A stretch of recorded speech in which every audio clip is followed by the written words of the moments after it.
Oh,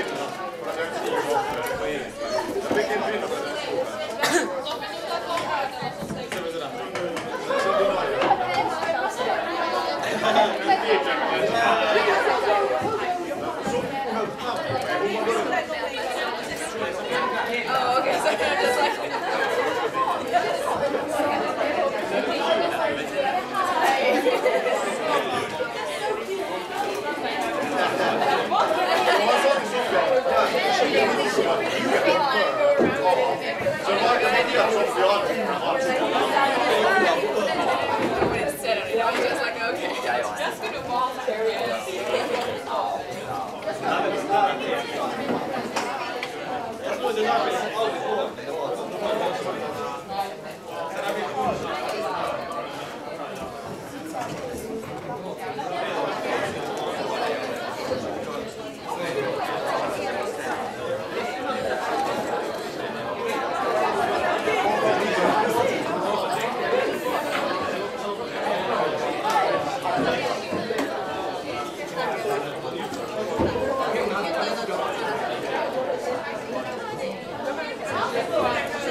上台可以看稿。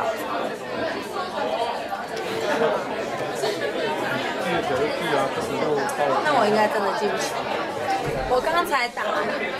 你就稍微看了。好嘞。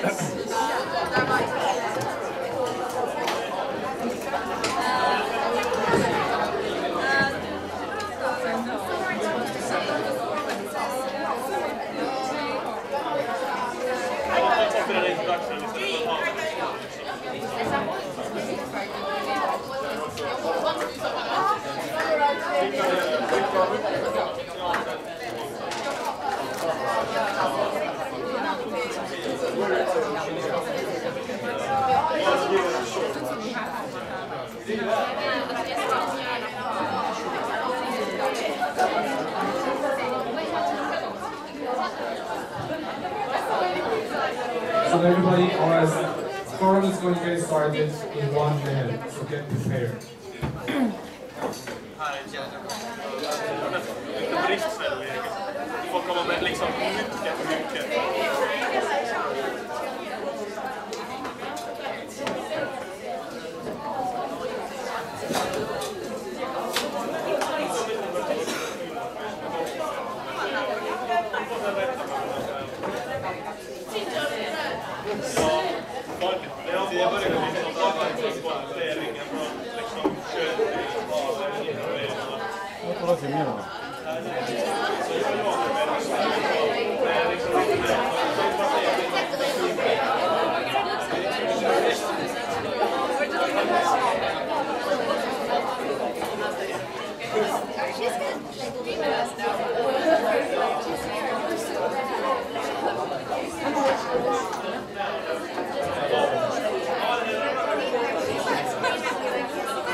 It'll make you look better.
So good afternoon, everyone.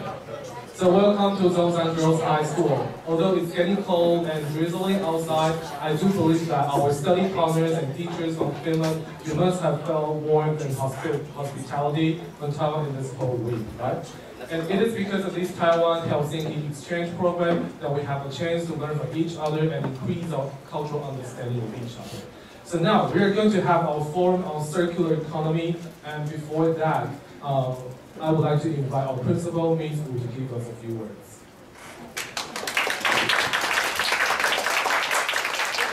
好，这个是校长、各位师长、杨校长、我们各位主任、各位亲爱的同学们，大家午安，大家好。Good afternoon. 欢迎各位来到中山女高。那今天这个场合是一个很重要的彼此交换意见的场合，尤其是各位同学做了一些功课，有关于循环经济，今天是大家的发表。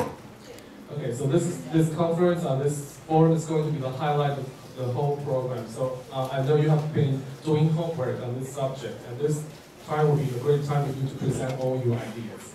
时间过得好快，转眼之间呢，一个礼拜即将过去。那今天是我们整个的同学的交换计划当中一个重中之重，我们是有任务的旅行，大家来分享彼此两国之间的循环经济的所见所闻。Okay, so time is fleeting. This is almost the end of the whole exchange program, and this time is a good time for you to share your ideas and have a deeper exchange with each other.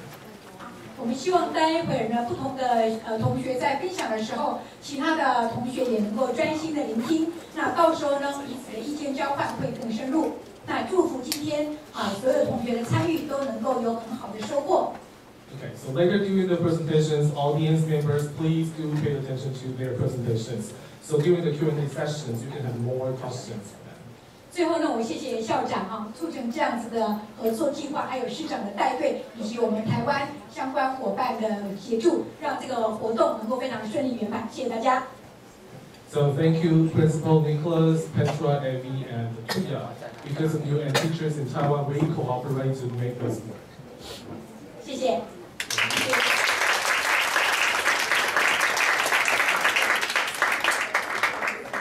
Could we invite Nicholas to give us some words as well?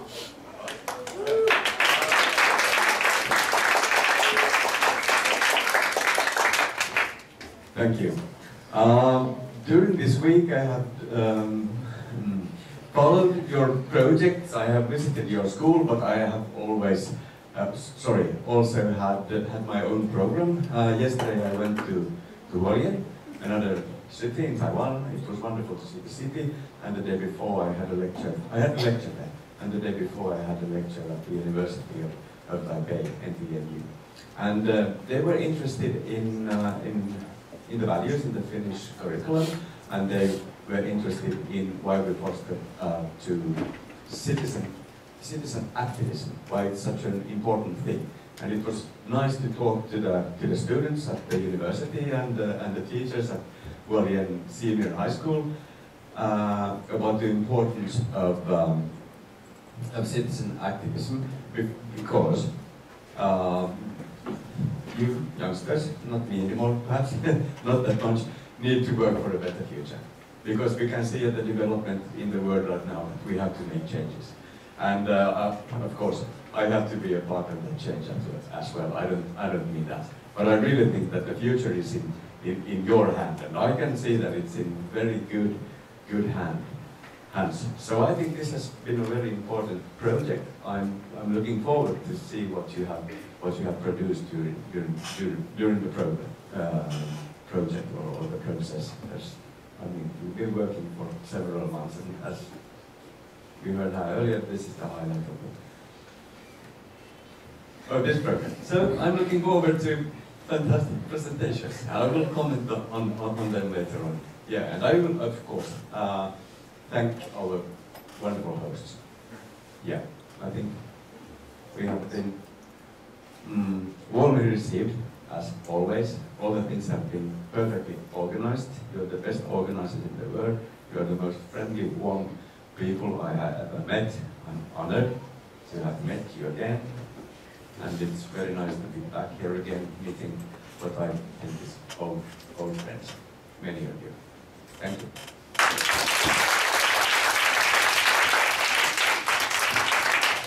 Thank you, principals, for giving us a few words on the project. So, in addition to teachers from Finland, we also have some local teachers from Taiwan. So we're going to briefly introduce them. Okay. So first of all, we have some. Okay, so let's introduce the director from Baiding High School.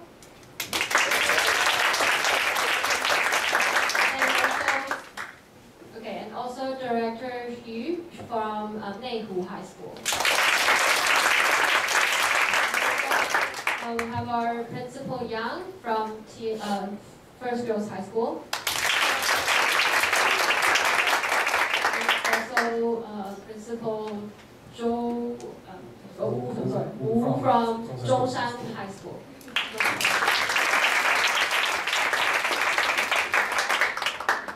Okay, and we have Director Zhang here from First Girls High School. And also the Director Ling from Zhongshan Girls High School. Okay, and me and David are the teachers.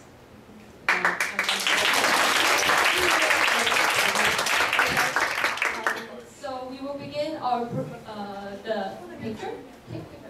Yeah. So. Okay. So it's gifting time. So we have more gifts from Taiwan to our friends in Finland. Okay. So you have spent a week here and tried various kinds of Taiwanese snacks, but we have prepared some more for you to enjoy on your way home. So.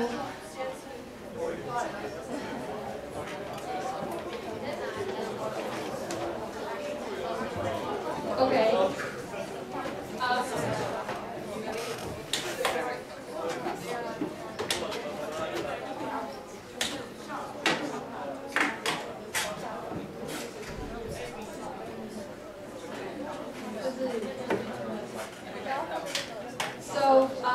So we have prepared, because Taiwan is very famous for our tea. So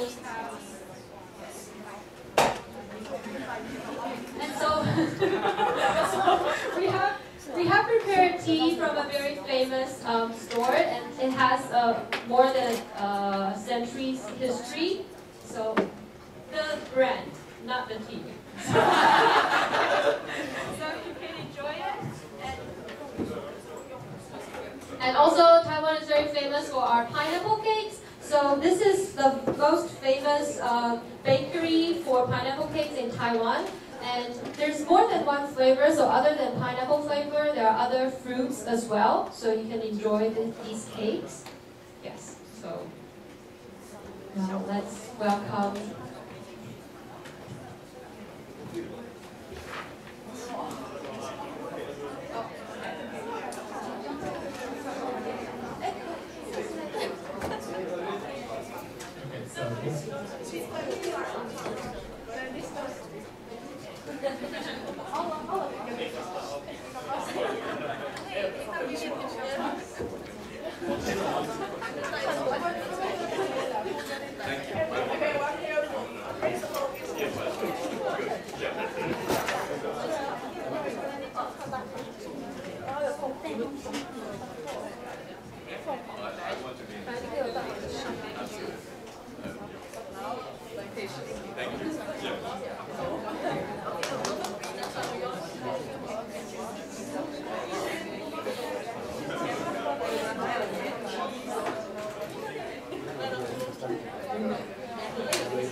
Let's also introduce Principal Cho because she just arrived here. So she's the principal. After this small but warm gifting ceremony, we're going to have a photo challenge. So we have to squeeze everybody inside a picture. Okay. So please move towards the center.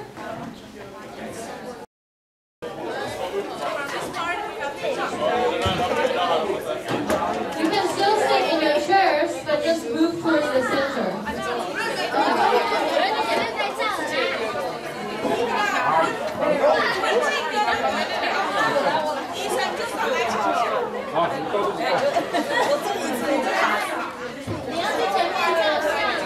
Everybody please move towards the center so we can squeeze everybody in.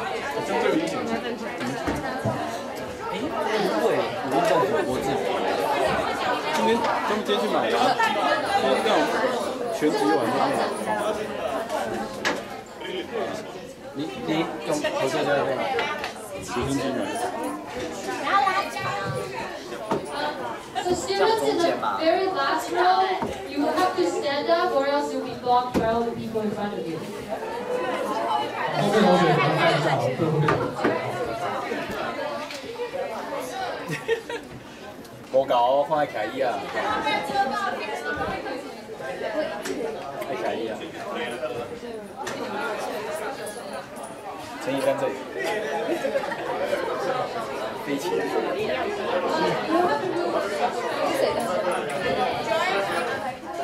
都滑了。还没啊？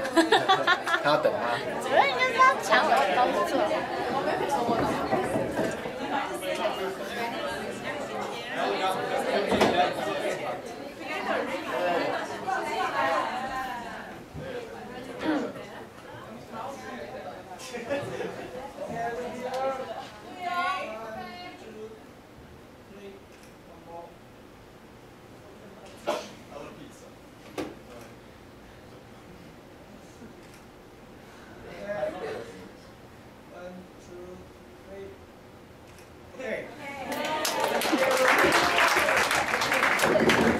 家是猫头的。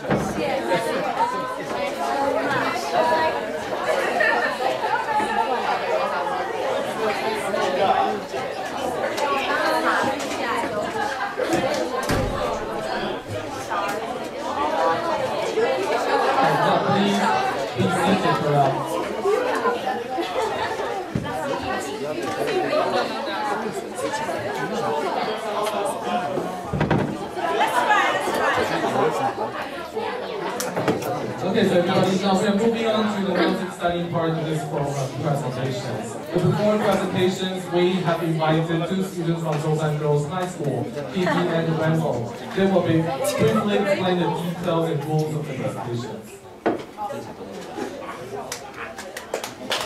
Let's begin the hands together.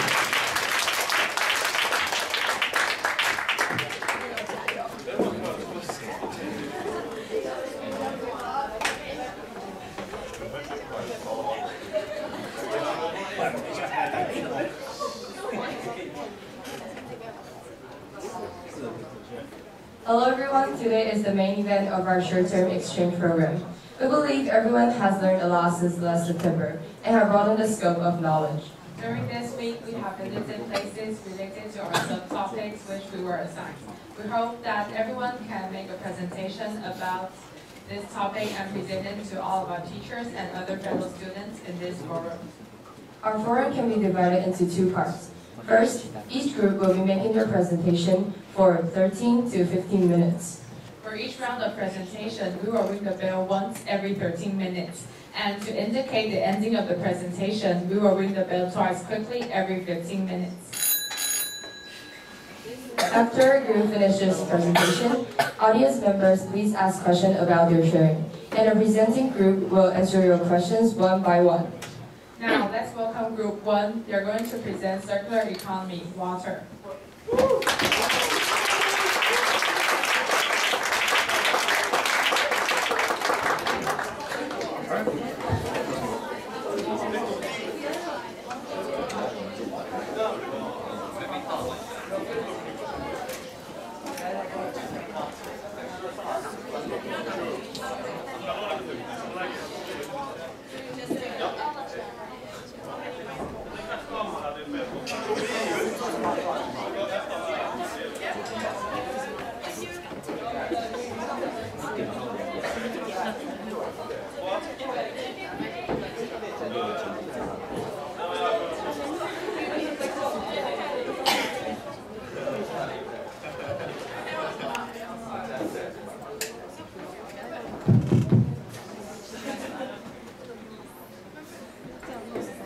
Hello everyone, how are you today?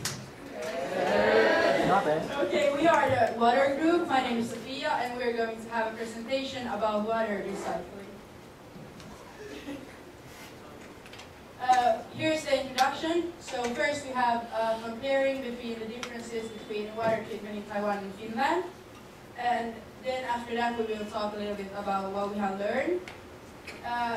Then we will bring up our research question and talk about virtual water.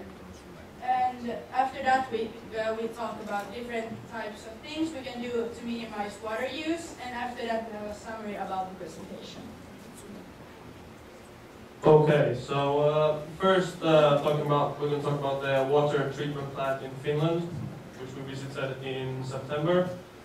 And so in Finland they pump the water from the lakes to the households. And then when the water is used, it gets transported to the water treatment plants. There are many pools of water which the water goes through, and different cleaning processes. And when the water is picked up, or like when it's cleaned, it gets put back to the ocean.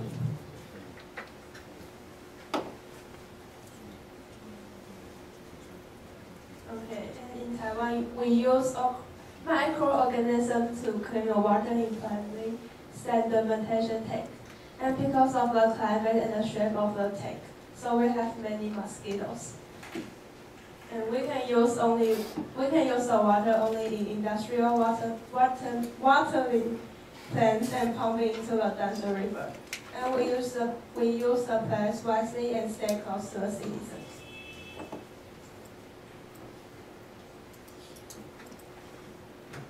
After the water sedimentation, we collect the sludge into the belt sludge concentration, and then to the anaerobic digester. It's the low oxygen digester. It can remove some suspended solid that is stuck to the sludge. And then the next step is dewatering and drying. And then the sludge will become a mud texture. And it can be used in flower planting and can be burned into gas and heat up the swimming pool. So what have we learned? Before this program, I don't actually think water is so important. Because I think many people say it is very important. It's so stupid because we can use the water whenever we want. But after this program, I found that it's so difficult to reduce every drop of water, and it's so complicated. It's so complicated to put the water inside a circular system. So what we have learned is that we have to use water wisely. So we can put some bottles inside the tank of the toilet, so that we don't use that much water when we are flushing the toilet. And we can also recycle, don't waste the water while the cold water is coming before the hot water comes when we are taking a shower. And the second major thing what we have learned is the difference between Finnish and Taiwanese sewage treatment, and I believe you saw that in the former pages.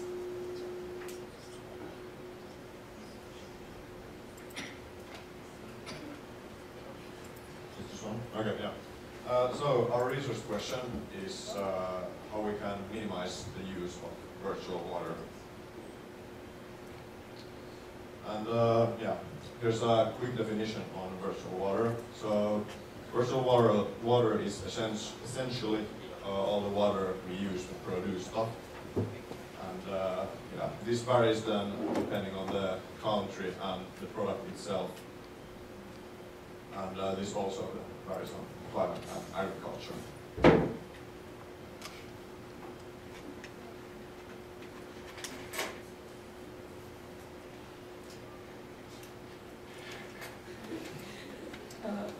So this is a big picture of how much water is needed to produce our food. For take beef as example, it's about we have to use about 15,000 kilograms of water. So that's a lot of water we are using in producing our food.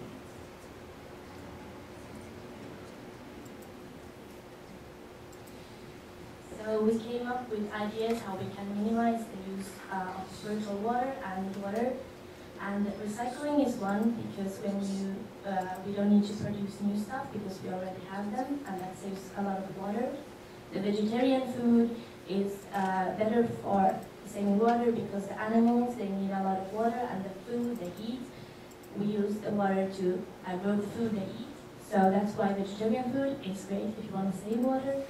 And then we heard when we went to the water treatment plant here that they use like water they clean to water their plants, and we think that is a great idea. We thought that using undrinkable water to water plants or clean streets would be great too.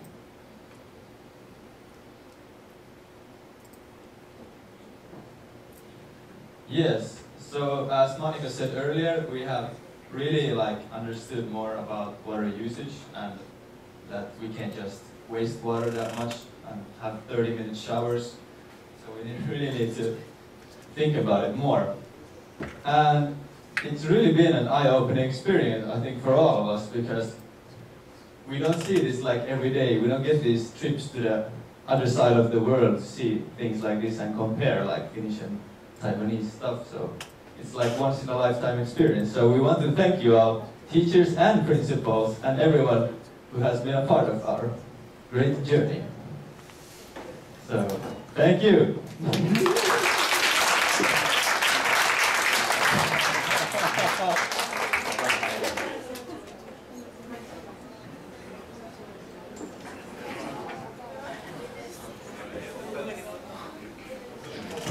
So thanks for the excellent presentation. Now, does anyone have any questions for them?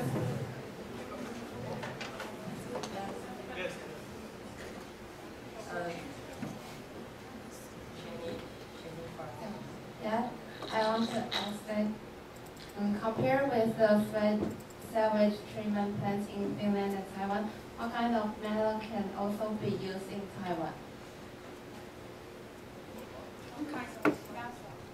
What kind of metal?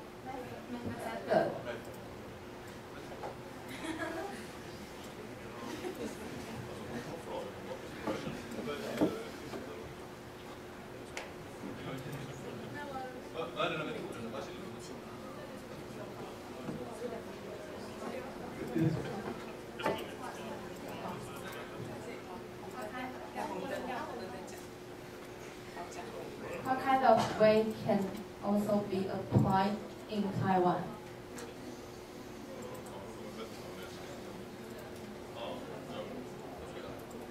Yeah, I mean, I think the Taiwanese system isn't as good as Finland, but I'd say, I mean, it's not bad. I think the system here, or the method they use here, is pretty good. You get water from the tap and wash the toilet and clean your clothes and dishes and stuff. But I think the the drinking water isn't like I won't say it's like a problem in itself, but I think you could evolve the system to make like drinking water like possibility from the tap, like we have in Finland, because that's way easier for us to just get water for everyday use and for everything. And that way we also use minimize the use of bottles because and plastic, because we don't have to buy like all the drinking water from the stores. We can just fill up at our house.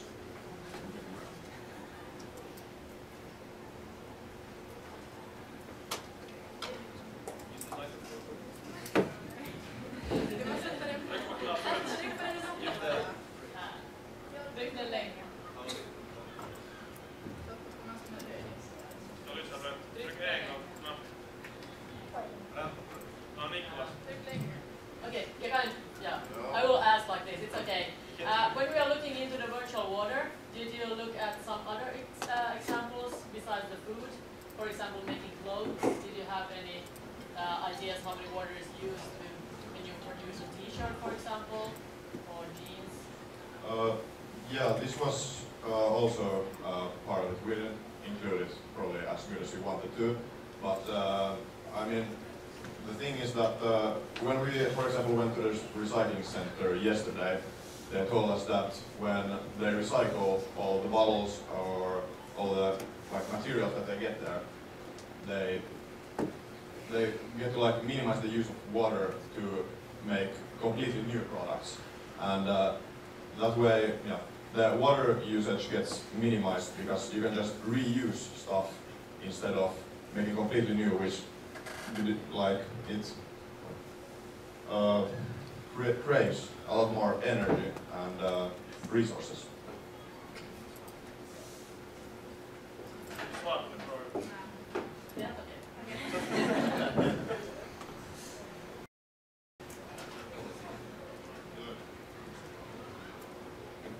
Does anyone else has any questions? I have a question that I would like to address to Oscar, and I don't have the answer, but I was just wondering when you said that maybe it would be wise in Taiwan to clean the water so that you could drink it when you take it from the tap. So I asked if it's really wise to do that, because I mean we use the same water to flush the toilet and use in the shower. So to me it seems like we're wasting quality water to something that is not, I mean, that doesn't require the water to be that clean. So I don't know how I have an answer, but I would just like to your thoughts. I mean, in Finland we use the system that you just described, but then again, just as I said, like in the last question, I think that we require water to produce the plastic bottles, and instead of flushing the clean water, I mean, when we flush the clean water, it still goes back into the circulatory, it gets recycled eventually because it's water. And what part of the question did I just answer?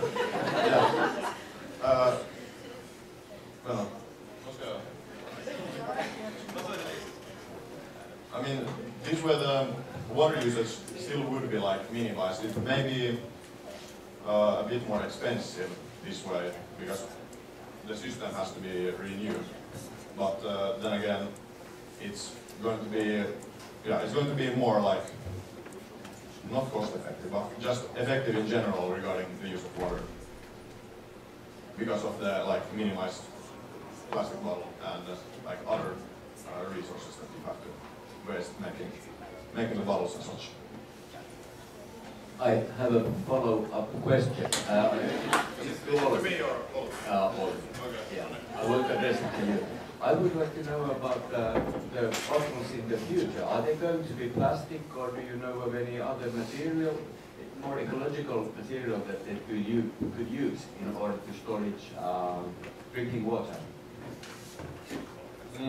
I think a huge or a big trend is coming up. It's making, they're still plastic, but they are like biodegradable, like, I don't know, is that the right word? They're like, it goes to the same as the food, so they like go into small pieces and you can recycle them that way, so yeah, so there's still, I think that's one possibility for the future, because now the plastic that is in the plastic bottles is not that easy to recycle and make new stuff out of it, because, yes.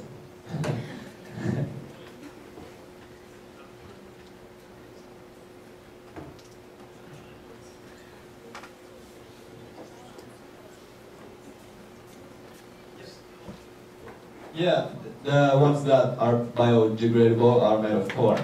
So, the yellow thing, yeah, you know, corn.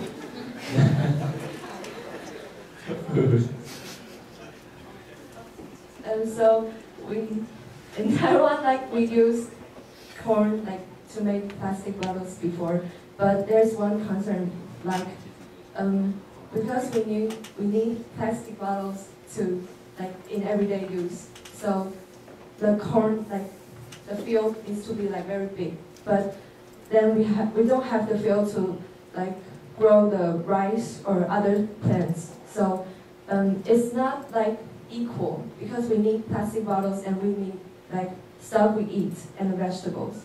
Yeah. So we've tried.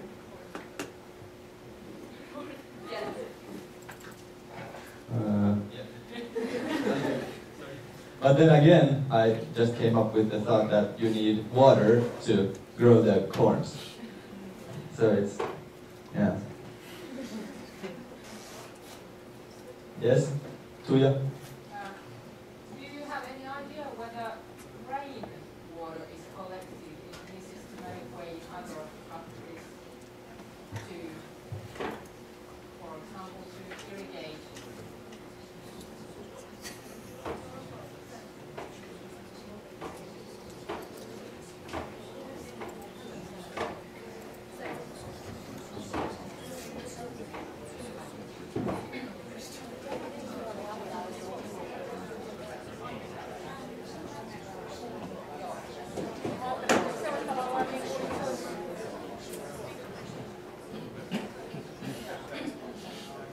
Excuse me, can you say your question again? Sorry. I was wondering whether you know if the rainwater is collected in any systematic way to, for example, irrigate plants or... Yes, I think so. Because there are some kinds of... we got this kind of machine in our own school. And we collect the rain and then we use into plant the plant. Okay. Yeah. Water the plant. Yeah. And then we also got some of the machine that we'll put inside like every top of the department, like our homes. And then we collect them, and sometimes we'll go let the water collect it and then flush the toilet. Yeah. And yes. Actually, Taiwan Water Company keeps telling us that the water is clean enough for us to use directly from the tap. However, they suggest us not to do this. Do you know why?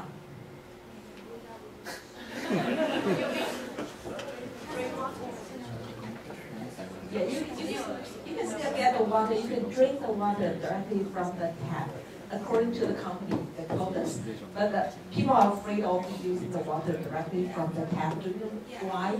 I mean, you can do further research on this if you have time. Working together, perhaps you can come up with a paper published in Taiwan somewhere.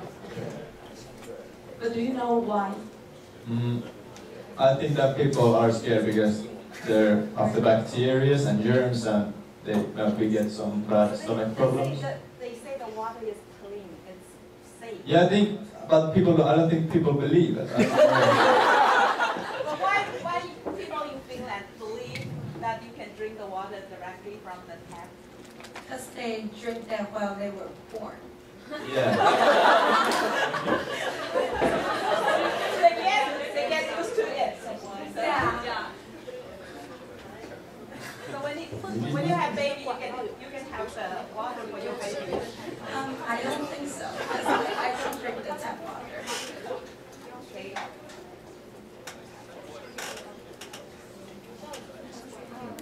Yeah, that's right. That's right.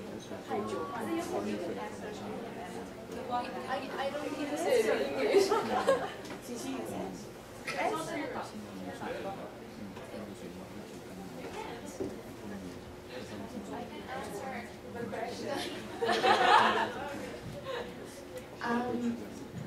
Is this on? Yeah. They don't drink the water because when the water leaves the company that cleans it, it's still clean. But when it comes to your home, it has gone through the pipes, and the pipes are not clean. And they collect the germs and bacteria, metals from the pipes, and when they are at your home and come from the tap, it's not clean anymore. Yeah. Thank you.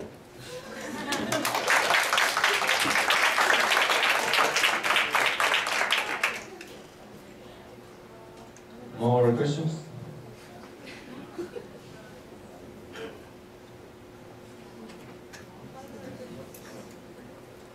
Okay, then we'll thank you, Group 1.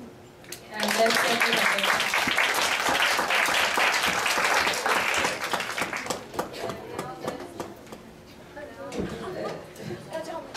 Now let's welcome Group 2. They are going to present circular economy energy.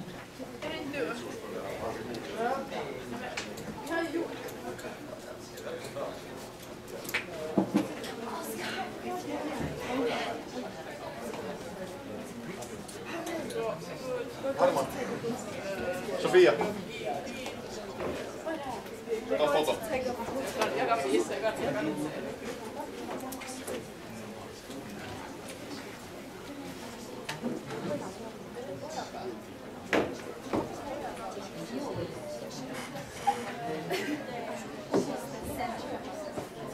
stay behind.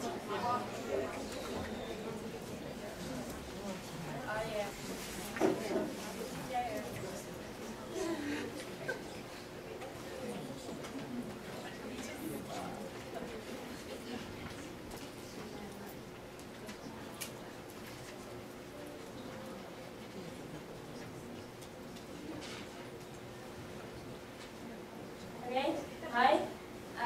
So we're going to tell you about the difference between renewable energy in Finland and Taiwan. And this is just a quick overview of the plan. We have this map just to demonstrate that Finland and Taiwan have very different climate and conditions. Okay, so this is a diagram of the energy used in Finland, and you can maybe see that the biggest ones are wood and oil, which is what we also use. But this diagram is a bit old because we couldn't find like a new one. So we also use a lot of water energy and geothermal power. So we use about 40% renewable energy in Finland. And this is the energy we use in Taiwan, and most of the energy we use is unrenewable, like coal and natural gas and nuclear. And in comparison, in Finland they use about like 40% of renewable energy, but in Taiwan we only use like 3%.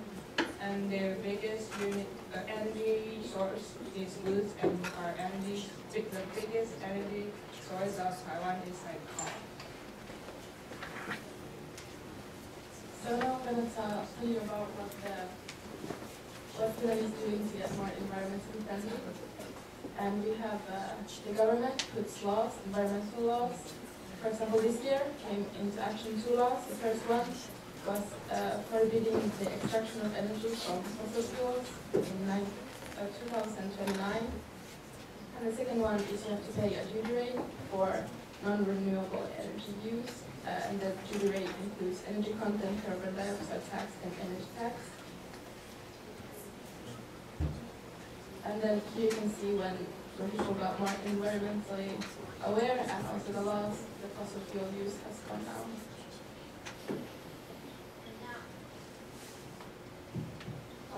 And now let's talk about why Taiwan needs to use renewable energy.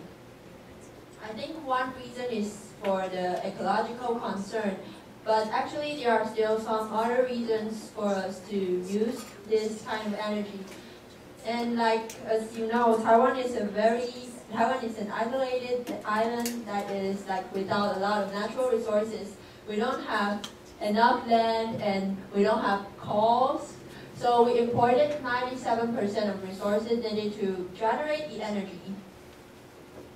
And what's more, the resources imported to Taiwan are most of them come from the Middle East. So it is not very steady. Yeah. And now we're going to talk about the different renewable energies. So here is just a quick graph.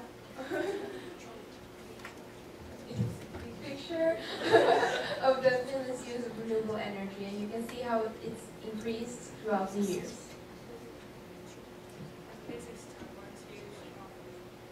This is Taiwan's use of renewable energy from 2009 and until now.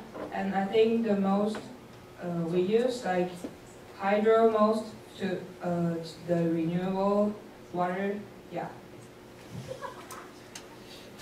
So solar power, in Finland we're trying to use more solar power, and this is an example that the solar energy in the municipalities. So the Finnish Environment Institute are testing a financing model that will increase the solar power in the municipalities.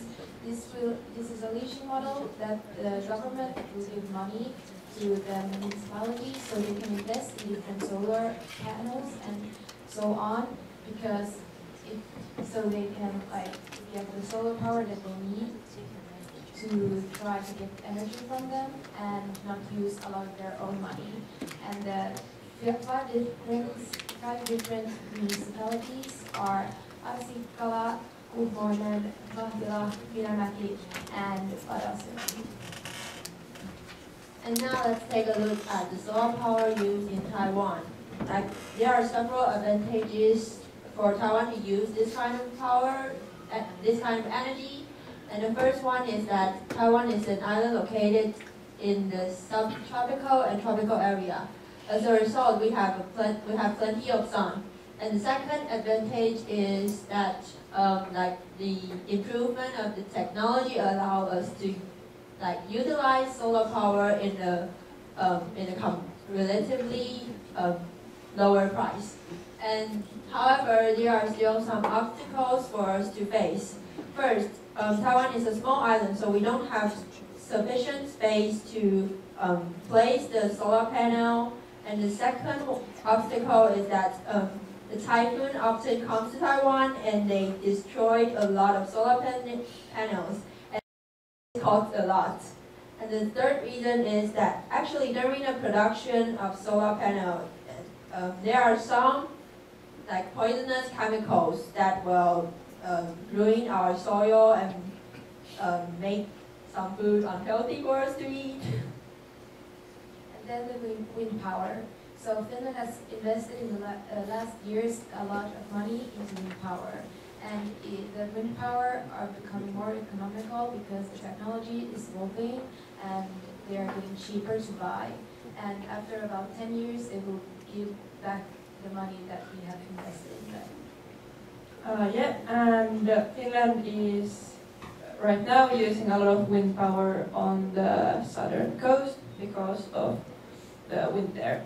And Ostrobothnia is planning that the wind power should increase.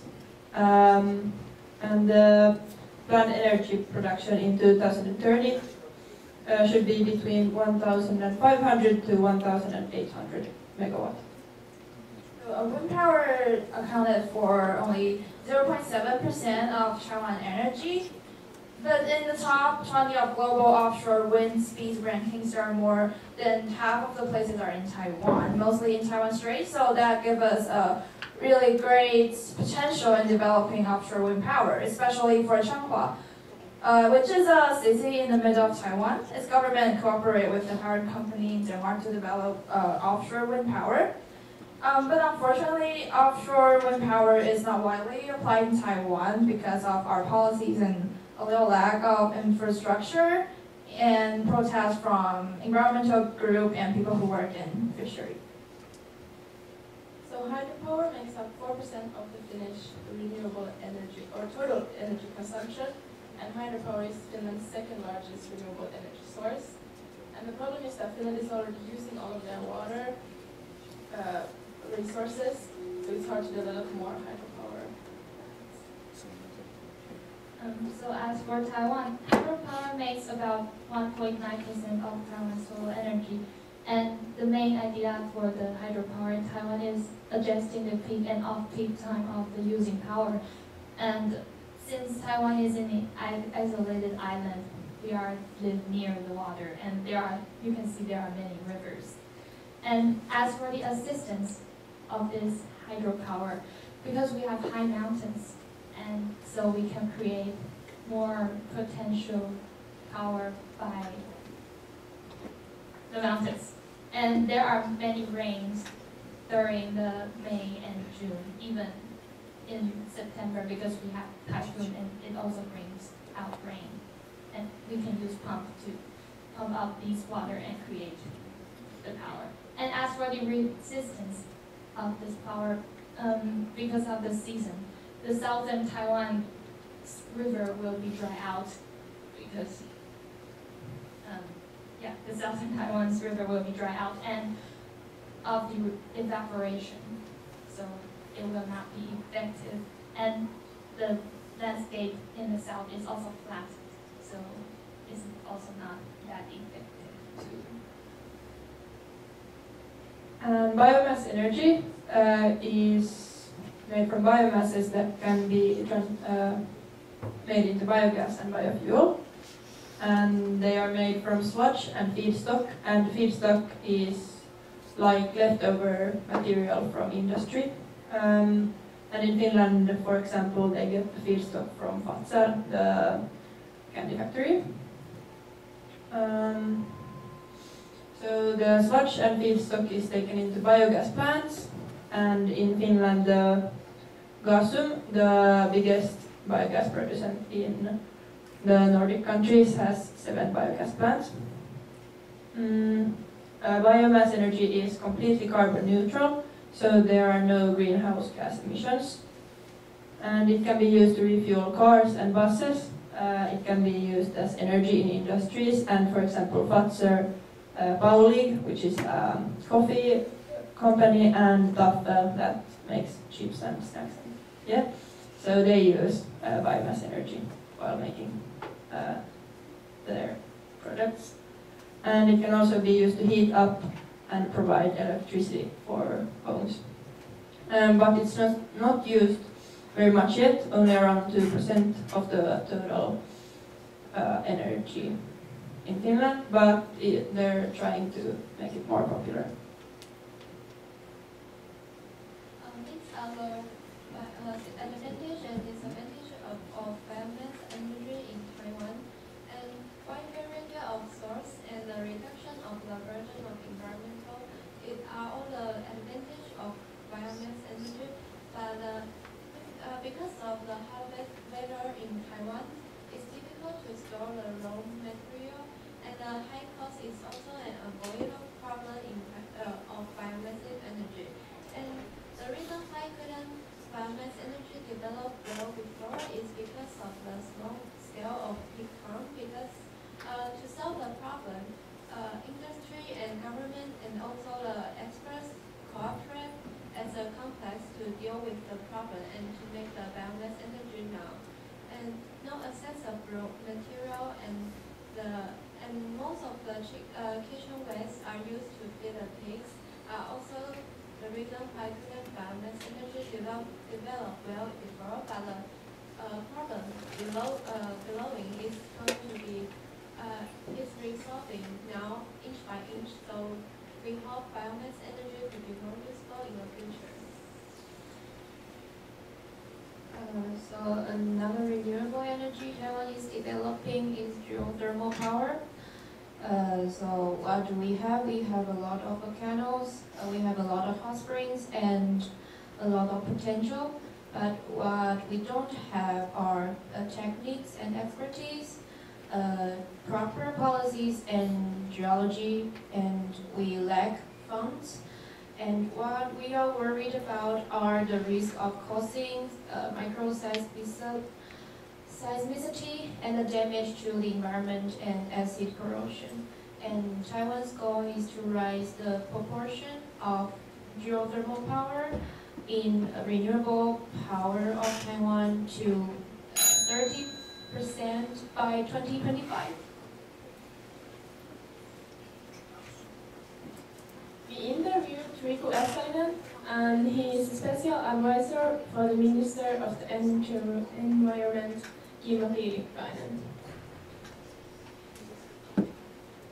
So the first question was, what is Finland's point of view concerning renewable energy and the plans for in the future? Finland follows strictly IPCC's recommendations, keeping the average temperature 1.5 degrees. Finland tries to do so by Prime Minister Juha Sipilä's order to affordable coal use by 2029, and that the use of renewable would be at 50% by the year 2030. Because of the alarming news from IPCC concerning climate change, Prime Minister Juha Sipilä gathered all of the parties from the government and oppositions to sign even more strict goals. Everybody signed the signs apart of perussuomalaiset. Concerning the electricity and heating system should be close to emission-free by 2030, and the year 2040, the emission should be so low that our forests will be garden more than we let out. Finland has a strong landslide about the renewable energy, and we will probably be concerning in bioenergy. The second question was, how seriously does Finland take the question moving from linear economy to circular economy? Finland takes the question moving linear to circular economy very seriously. Circular economy is our government's top priority. Finland was the first country that published a roadmap to circular economy. Finland's circular economy is not only about recycling, it starts from designing the products and manufacturing them in a way that they can stay in use for a long time. And the third question was, the draft budget for 2019 starts the cost of renewable energy support will be reduced by more than 33 million euros. The draft budget has been starting to get lower because of two reasons. The global revolution in renewable energy has made renewable energy very simply and more economically viable than fossil fuels. B. So there is no need for subsidies as much as before. The payment of additional financial support would be necessarily give rise to more renewable ones at present. For example, wind power is now being built without subsidies, and companies in the industry have said that the need for support is beginning to disappear. And now I'm going to tell you about an interview that I had with Marlena Ahonen. I also did it with Jessica, who's from the CleanTech group, so the video that you're going to see is both from CleanTech and the energy.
For clean tech, I see it becomes, well, it has been a big player for a long, long time. Clean tech is important, but I see it more as it's one part of a larger picture where clean tech plays a role where technology makes it possible as an enabler of, for example, you visited a municipality where they did the wastewater cleaning. So clean tech makes it possible to do that, but then you also need to have the system there on place that how to use less water, what can you put into the water, and then how to utilize the side streams from the water too. So clean tech makes it possible, but then you have to have everything in place. Do you have clean tech institute? Yes, we do, in a way that clean tech is part of circular economy. It's one factor there too. Yeah. What kind of clean tech do you see in the future? Yeah, well, I think one big thing is, well, Finland is a land of engineers, and there's a lot of tech know-how here, and clean tech know-how especially. But I think that the next big thing is about getting bigger with sharing platforms and services that use sharing platforms. That, for example, that the individuals don't need to own their own things. We can share. I don't need a car. I can borrow or rent one from you or from another person there. Hopefully, I wouldn't be needing my own clothes sometime soon, but I can rent them for those few days. I can use them, and then I can give them out, and they can be rented to another person, so that the resources will be used in a super efficient way. That the ownership in the future will change. This is related to clean tech in a way that it makes, because when you don't have to produce so much materials, then it's easier for the planet, and it gives and it produces less emissions. So it's better not to own things. I think there's a lot of possibilities there, and Finland is a good base for that too, because people trust each other. So the level of trust is really high. So I can trust that, okay, if I rent this person's car, the car will actually be there, and it will be clean, and the person can trust me that I can borrow his or her car. Yeah. So it has that effect there too. Maybe I should have. Wow, really good question. Well, renewable energy, it's super important part of this whole, as energy production produces so much CO2 emissions, so it plays a key role. But it's one part of the whole picture. But the other part is that we need to make less and, like I mentioned, share more. So that we need to have. There's a lot of potential in solar energy. Finland has a lot of potential in wind energy. But it's one part is that we produce it clean, and the other part is that we use less. And using less, for example, from the industry part, it's really important because they produce the most emissions by the energy that they use. It has to. Yeah, it simply has to. Yeah, but the bigger, but it's both things. So we need to use less and then replace the producing at the moment with renewable ones. And in Finland is also, we are big in forest industries. We have beautiful forests in all parts of Finland, so that we are big in the bio-based energy solutions. So biogas or renewable ethanol for either for the vehicles or for energy production. It's also a really big opportunity there. So and biogas. Is renewable energy more or less profitable than non-renewable energy? Currently, it's a little bit more expensive, since non-renewable energy is now it's a system problem, because now energy is produced in, say, 5 different locations. It's more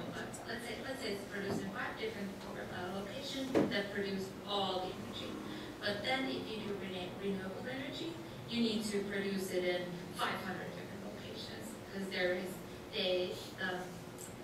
the production facilities are really small. It's like a solar panel. It's pretty small, but then you need to have a lot of them everywhere to produce local renewable energy. And it takes it's quite expensive to produce the solar panels compared to the system that we have right now, because there is already the facility where you can the bioenergy facilities where you can produce it. It's on place, but you need to replace them and produce the new like the panels, and it takes more money. Yeah. What step is Finland taking to overgo to circular economy? What step? Yeah. Well, what we're trying to do is taking all the steps. Yeah. Because the thing is that, because currently we live mostly in linear economy, where some stuff like say the cell phone, it's used once, and then after I'm done, it goes to garbage. The worst case, it goes to landfill. Sometimes they take some materials from it and use them as raw materials to produce next stuff, but then again, those in the end will go to garbage too. We live in a sort of a recycling economy where you can sell your, like for example, you sell clothes in a Facebook marketplace once, and then the person uses them for a while, and then it again throws them away. But where we have to go is turn the whole system into a circular one, where the new stuff is produced, the new clothes, the new cell phones, the new everything is produced from old materials that are already here, like all over the society. So we take them and produce new stuff, and then the new stuff is planned in a way that you can take all the parts away and repair it if it goes broken, and use the materials to produce the new one. Yeah. But also, like when it's used, what I mentioned earlier about ownership, that there should in the future, I don't want to own anything. Just like the stuff for the time you need them, for the time you need them. I don't need to own, for example, like skates. I use skates like 2 hours each winter. I just want to use them for those 2 hours and not own them for the other time being. What will society look like in 2050?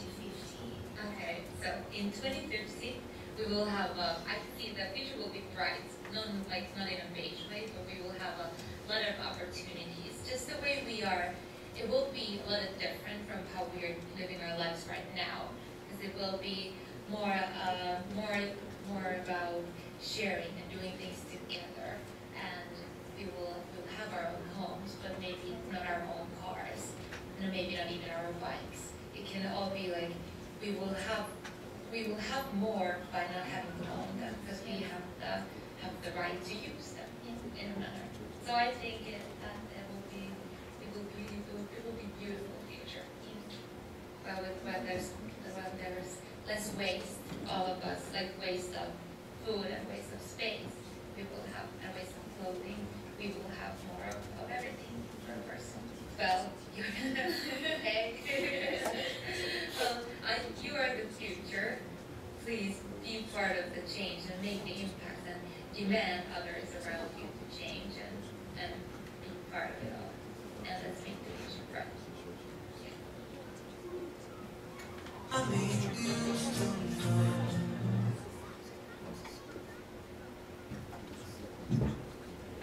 Okay, so in conclusion,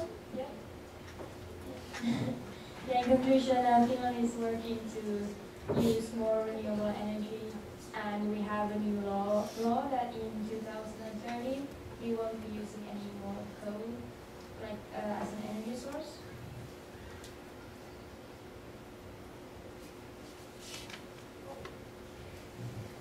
And like in Taiwan, both governmental and non-governmental efforts are made to make Taiwan a nuclear-free country. For example, in like our government, originally the law forced us to accomplish the goal by accomplish the goal of nuclear-free country by 2025. However, after the referendum, it will be postponed. But despite this, we all still hope for a better environment to live. Thank you.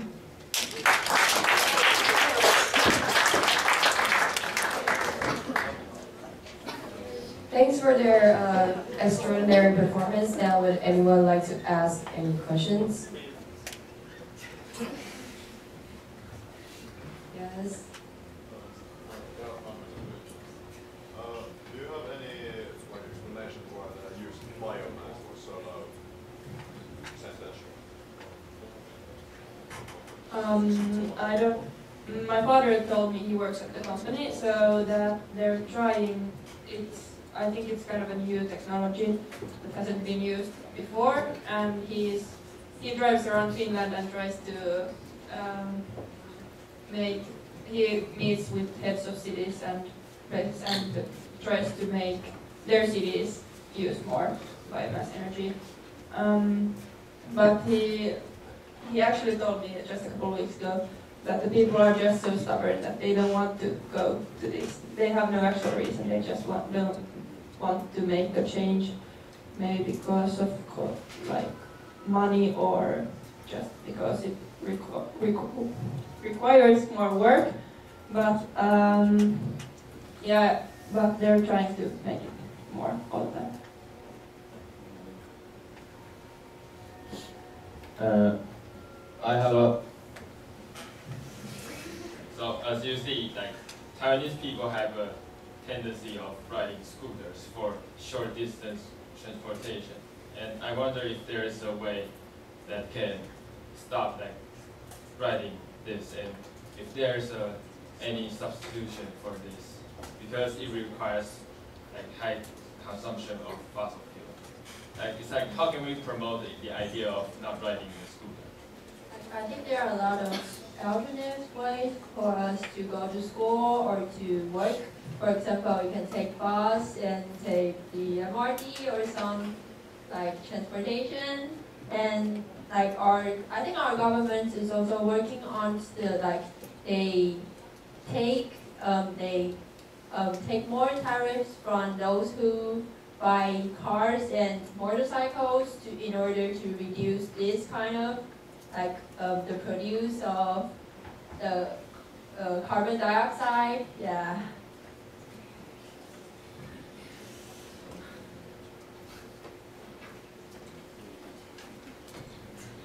May I ask, why is Taiwan government planning on banning nuclear energy? Like, it's not really, or it doesn't have like any carbon.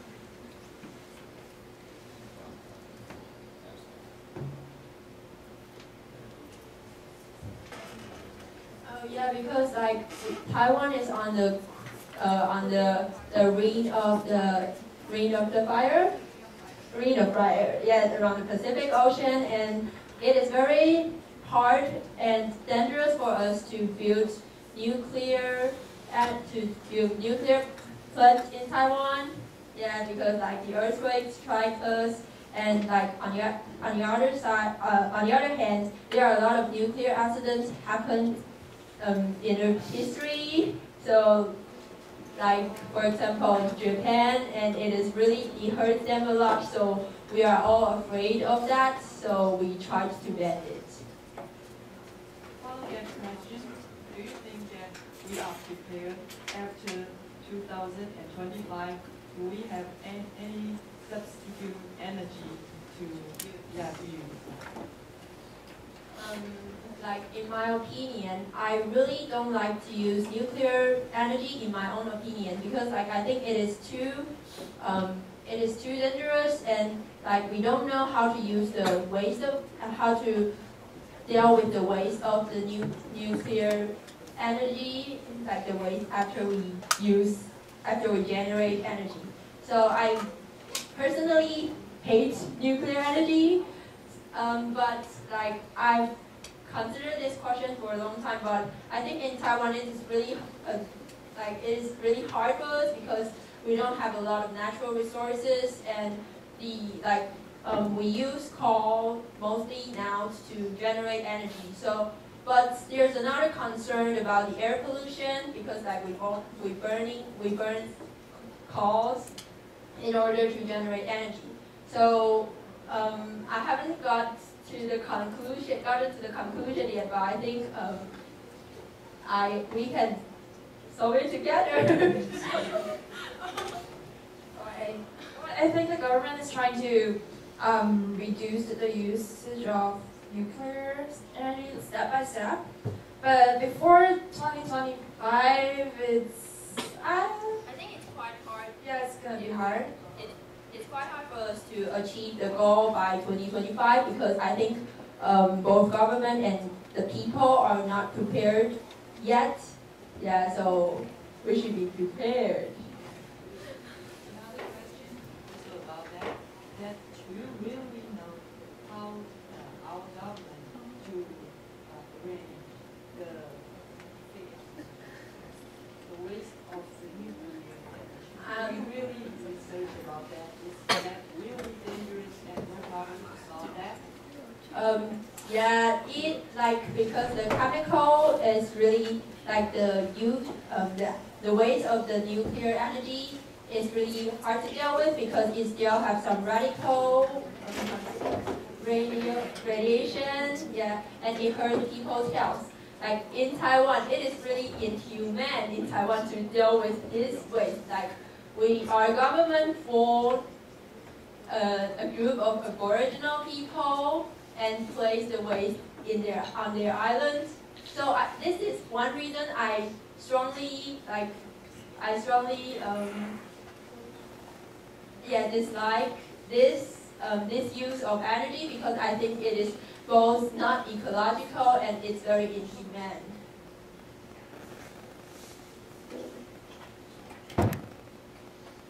This is for both of the Finnish and Taiwanese students. Do you know there has been development to the nuclear waste? There has been developed this process where they break up the nuclear waste to like smaller particles that don't radiate with laser. And what do you think about it? And especially the Finnish students, is nuclear good for us? Should we use it? I think.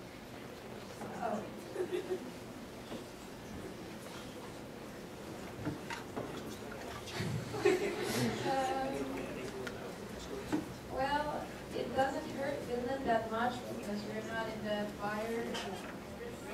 Yeah, and if we use it the right way, it gives us energy, so I think it's better than coal. But I can't really say my big opinion. Yeah, because I haven't researched that. I've heard about it, but I can't really say much.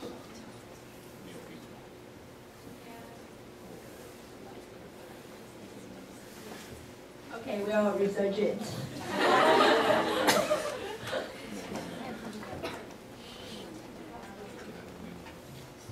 What kind of plans does Taiwan on having to decrease the fossil energy?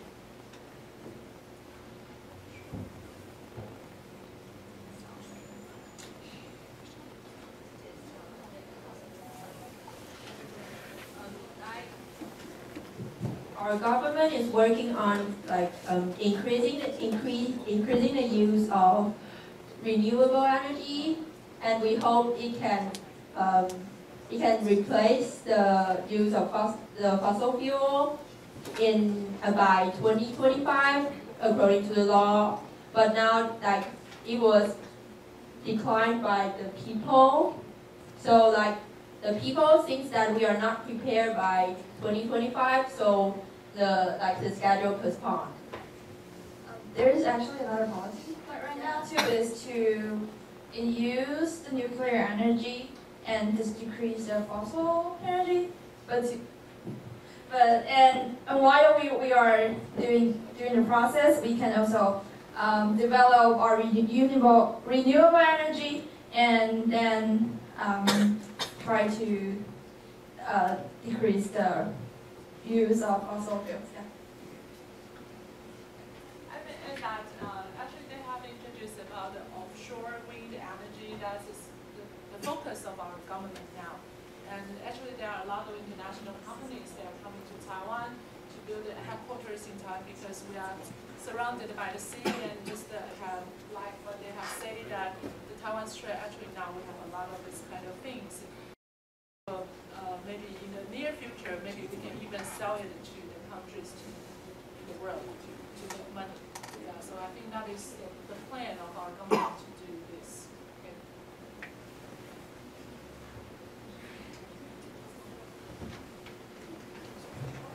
What kind of renewable energy do you think it will cause less damage to the environment? Reusable? Most of the renewable energy.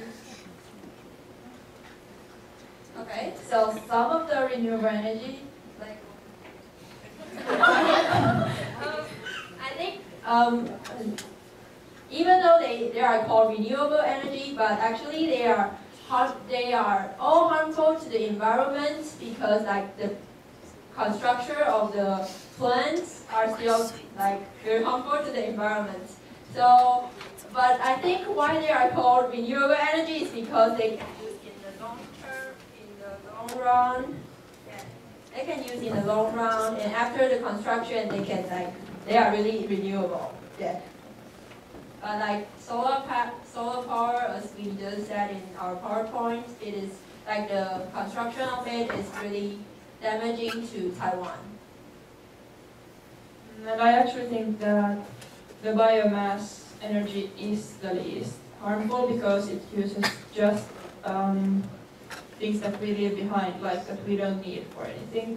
For example, hydropower plants, they build the plants in lakes and rivers that might ruin the landscape and stuff like that, but the biomass just comes from us humans or the material we use for other things. So I think it's great, and it collects up the waste so that it uses it for something good.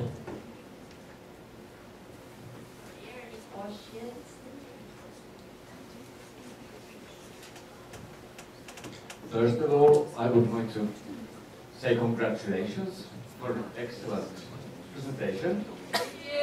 Yeah. From experience, I know how hard it is to time plan a presentation, and you were too, as usually I am, a bit optimistic. So maybe I would have cut down the video that you had, that was otherwise excellent, into shorter sequences.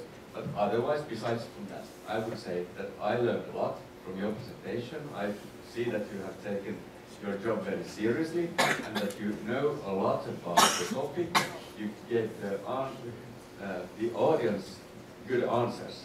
So I would give you an excellent grade for the job that you did. I learned a lot of new things myself.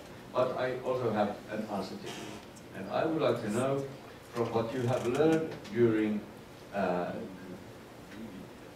your working with your project, in what ways has it affected you? What will you change yourself as consumers of either energy or products? Well, like I would, like she said in the video when we were talking about really long, so I would just choose to not use as many things as I normally use, like try to cut down, and then just try to like infect other people that don't know about it, like try to talk to them and make them understand why we should use renewable energy. And maybe talk about the consumers. If you don't buy as many things, but use energy to be produced.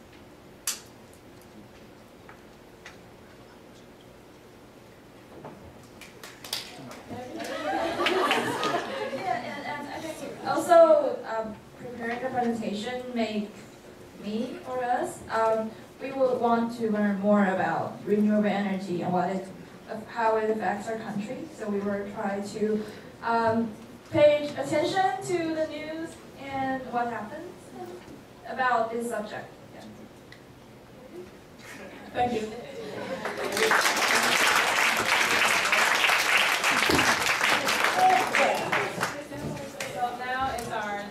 this intermission. So please be back to our conference room before 3:45. And we have coffee and tea and some snacks outside the hallway. And the teachers may go back to their conference room to have some rest. And teachers will be back at 3:45.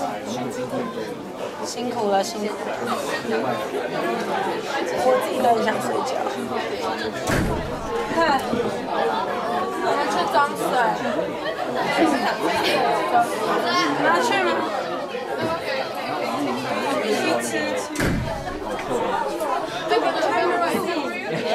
好像要给人家背啦。哎呀！你哪里摆？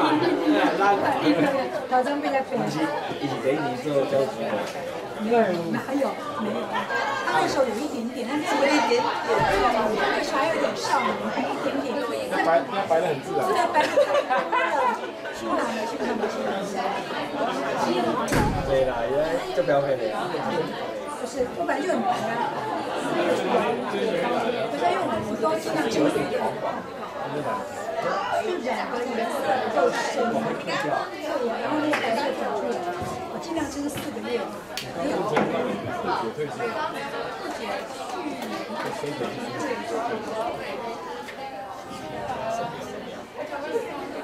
你有只笑脸，那个娃娃脸，那个脸上比小笑脸那个脸，所以就你小笑脸。你在这给伊呢？工作是当然先行，我做四单。你爸爸懂。我家庭就做4单的。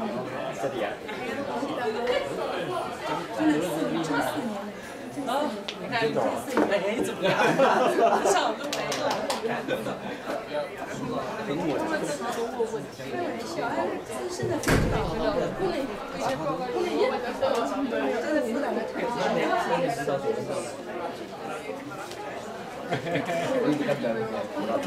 我这个讲唔好唔对啦，你好就袂讲，阮当初参加是我就讲不 OK， 你好对讲，我这人是啥？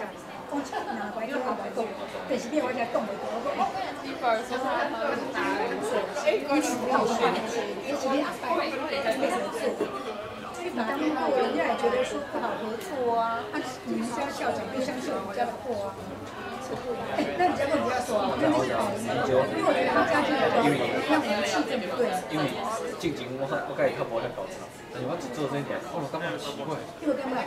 好真哦。那你去那边比来让我搞混。好真哦。是啊，什么？那其他所有的进来就会气氛比较好。对，他说你们造势真的会软对。搞得谁呀？真搞我，身体啊。第一年回去的时候，小话嘛，但是小话嘛，就讲话啦，各位家己知道。今年。我先去充电49趴，马上回来。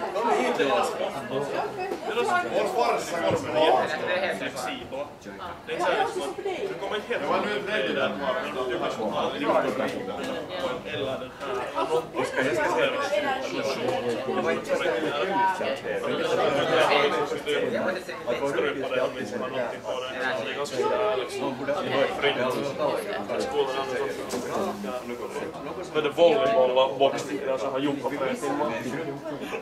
Varför ska jag spela?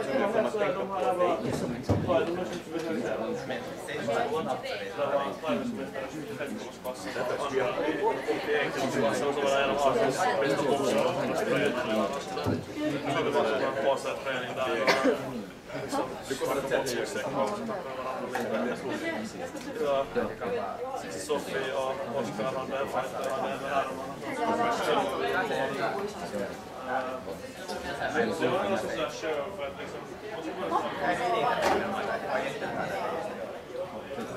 Hur många var det då? 6. Ja, 6. Du fick när var det idag? Ja, men förut var det lite där så mer. Ja, det var det.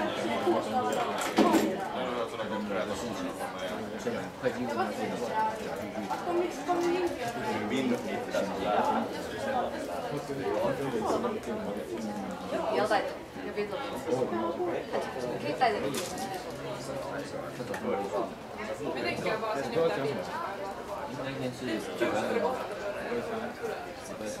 对啊，汇报是礼拜。Det var lite den här, man hade deras video och det hade gått som en halvtimme så man känner det var lite svårt att följa med.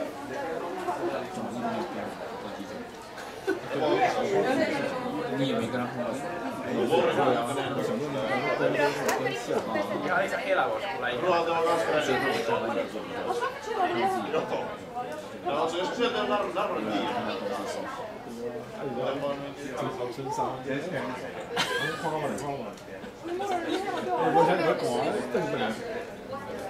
啥意啊？对。我就看到了。那你们要喝茶？有热茶跟热茶。Tea? Coffee. 谢谢。好。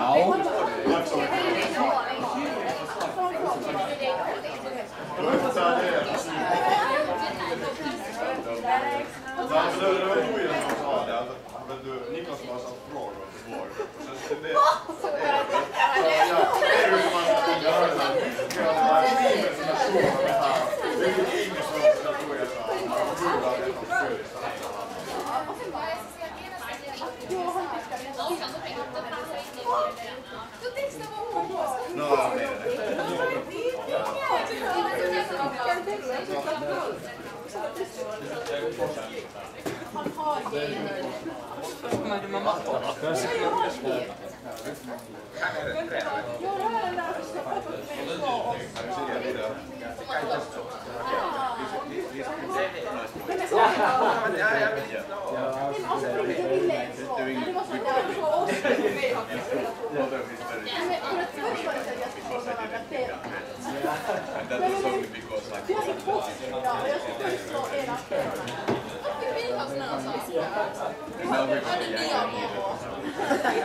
We are preparing like fruits and tea for your family.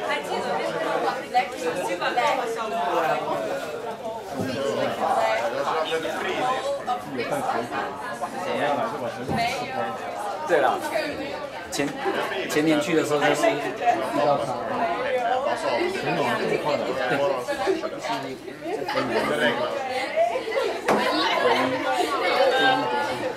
他应该有录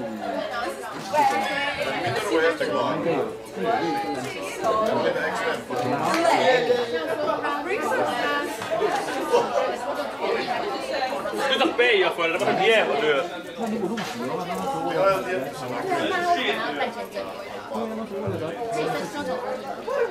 办签证，干嘛要办签证？为什么？免签了，更难免签。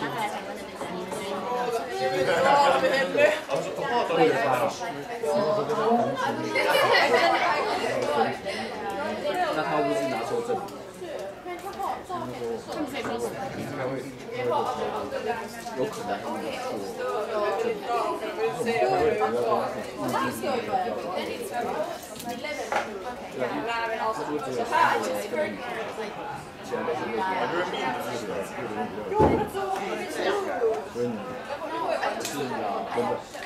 瑞典一点它的人口不会高，在北美，然后它拥有温暖的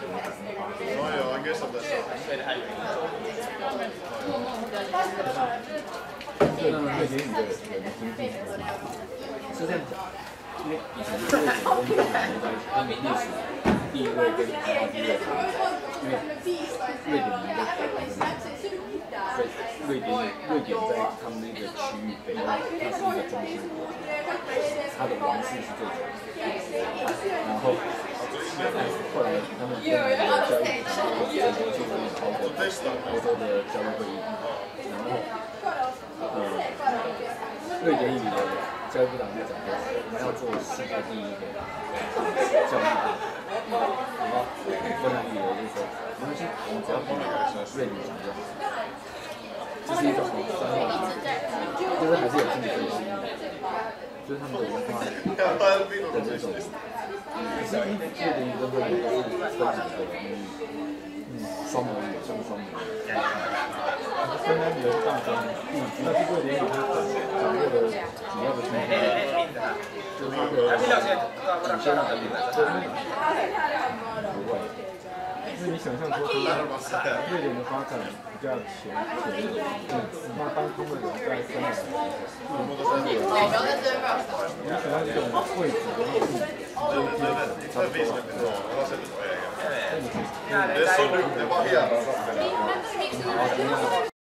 那去芬兰，他们门口就很简单，它简单，里面设备就比较基本，不是。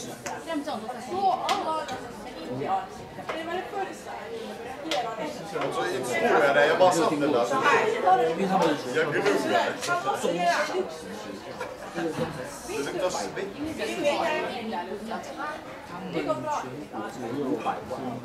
他们就是我们的4倍，然后他们真正能住的只有1/4的区域，就是在破坏。Hej Vitus, hämta själv. Vad vill ni ha? Vad? Okej. Ingen vill paina på 没有，我记得申请网络银行，这不是网络银行，这比网络银行更急。我账号给你，转给我看看。他4成之后再回复。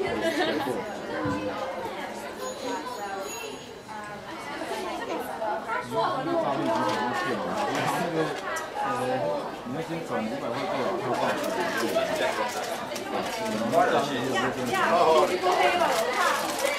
Orjat pöytään. No loppu jo. En nyt tiedä, jos on loppu.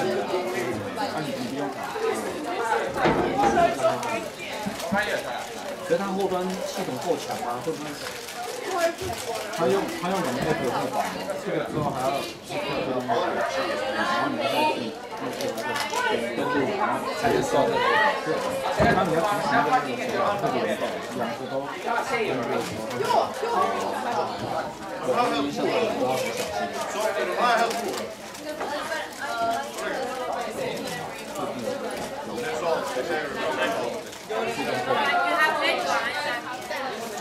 主任，你用完电脑了吗？好了。我要用一下。你们还要报告？没有，我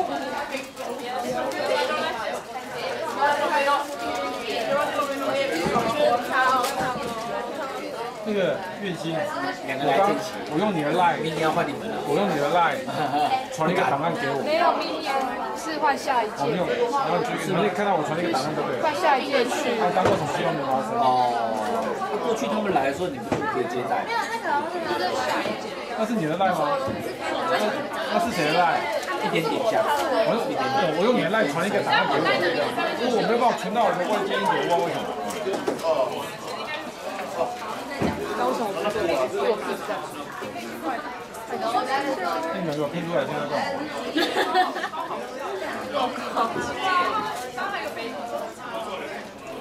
去新加坡的是吗？而且我你去那个什么 SIM？ 那你们就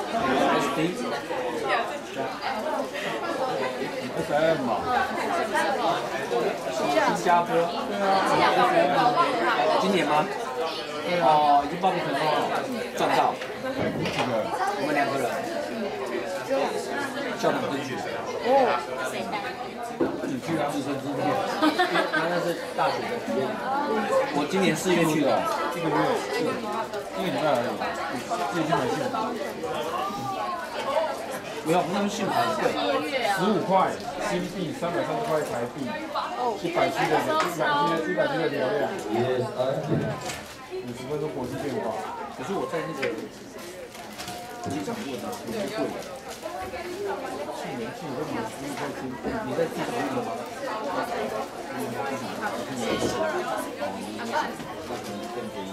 机场就是要赚钱。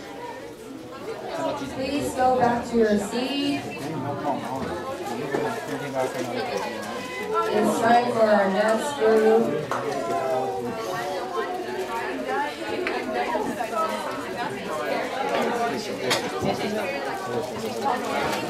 Oh, you did? Yeah, I used to do that.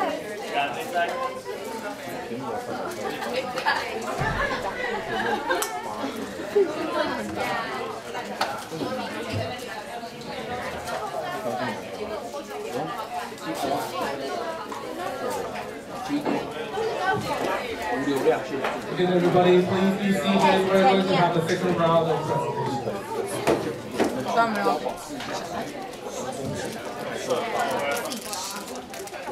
我们要去哪？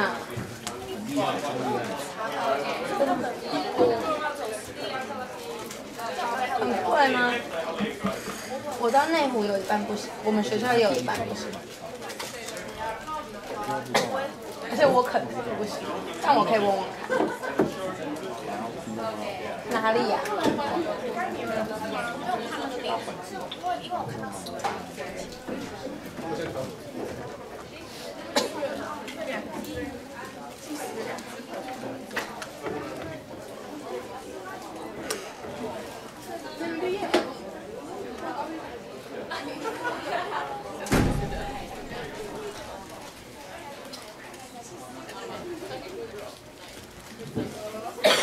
Okay, everyone, welcome back to our forum.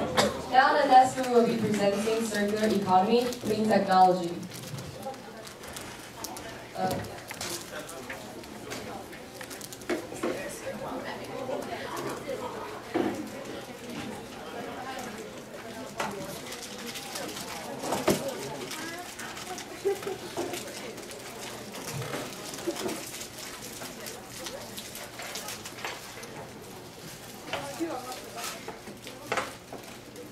Hello everyone, I will quickly introduce the definition of clean tech. Clean tech is the diverse range of products, services, processes that harness renewable materials and energy sources, and it dramatically reduce the use of natural resources and cut or eliminate emissions and waste. Our focus question was, what existing clean technology do we have in respective countries? So in Finland, many high-ranked individuals take the initiative to make a change and support circular economy. For example, our President Sauli Niinistö is an active spokesperson for working to prevent global warming.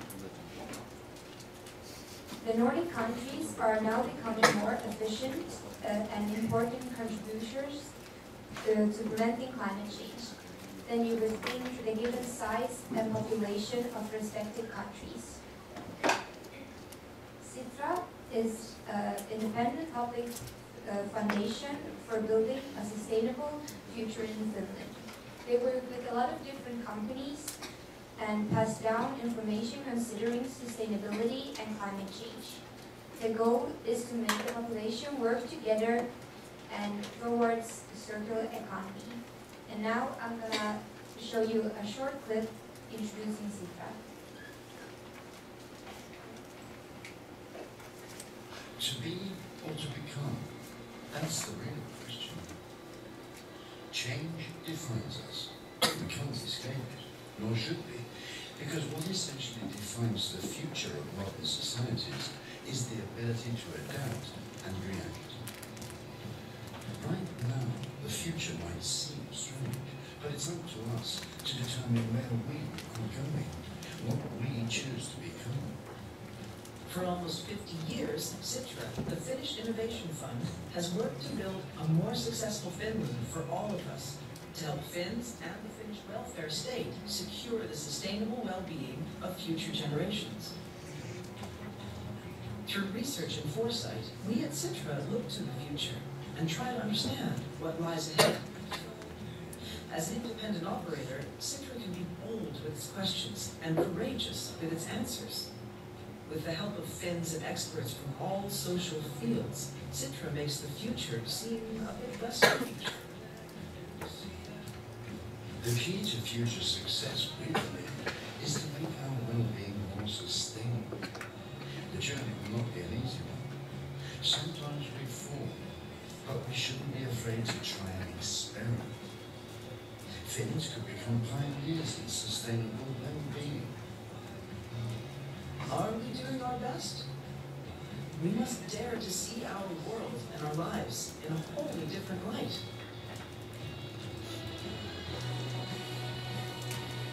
How do they do it elsewhere? What can we learn from other societies?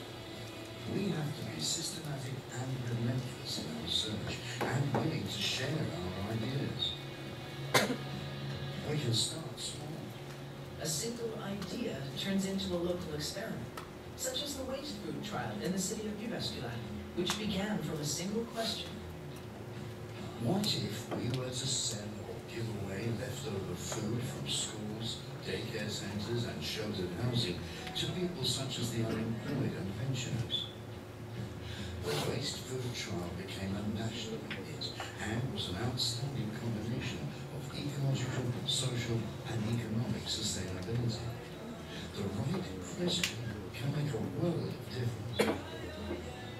How can we make use of whole genome sequencing data in Finnish healthcare in a way that benefits both individuals and society to give a deeper understanding of who we are? And how can we promote sustainable and innovative use of natural resources to secure well-being and carry our share of global responsibility? Social innovation begins with questions and trials, but real change begins when we start looking for answers and take our ideas into action. The question then becomes a plan, such as the genome strategy or the national resources strategy, which then acts as a blueprint for our future initiatives. Tomorrow does not depend on what we are today, but what we choose to become. Let's turn and face the strange and build a good life together.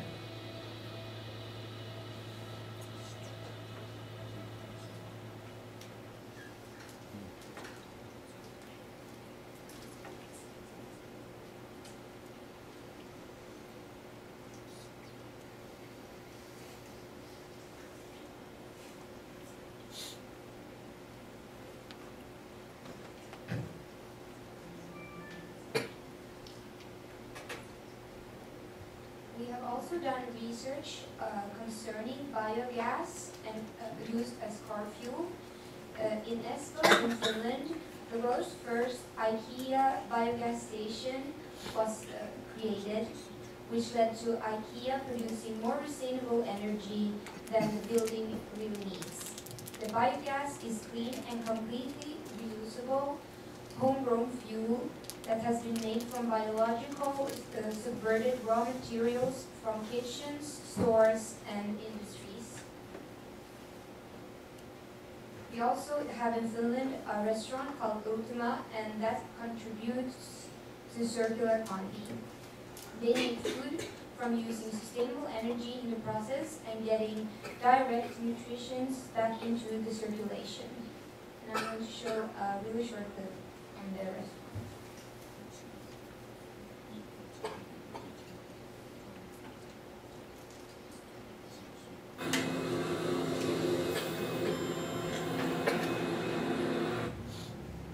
Pleasure, emotion,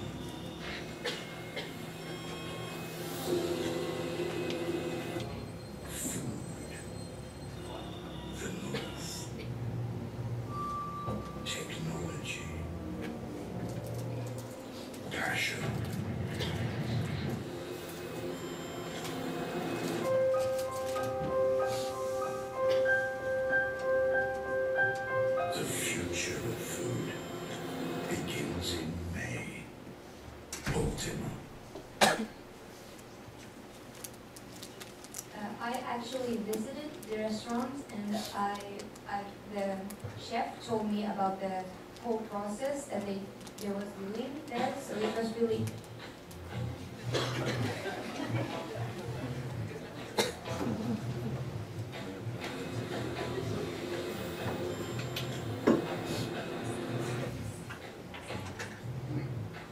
yeah. It was really interesting hearing from his perspective how he's changing like the food industry and turning it into a circular economy. And now we're going to continue talking about City. Yeah, City is a Finnish company which sells cleaning supplies made out of recycled materials with focus on sustainability. They also offer spare parts in order to prolong the product's lives. In their packaging, they focus on organic and recyclable materials as well as saving energy. They also take into consideration the lifespan of the project as well as the carbon dioxide that the product leaves.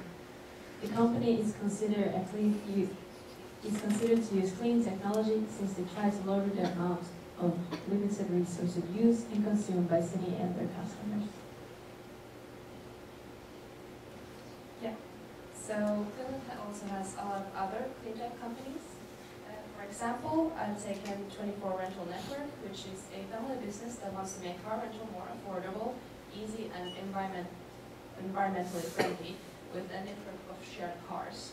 So basically this means that you reserve a car online and then you can pick it up at a city center or a shopping mall or perhaps a public transportation route.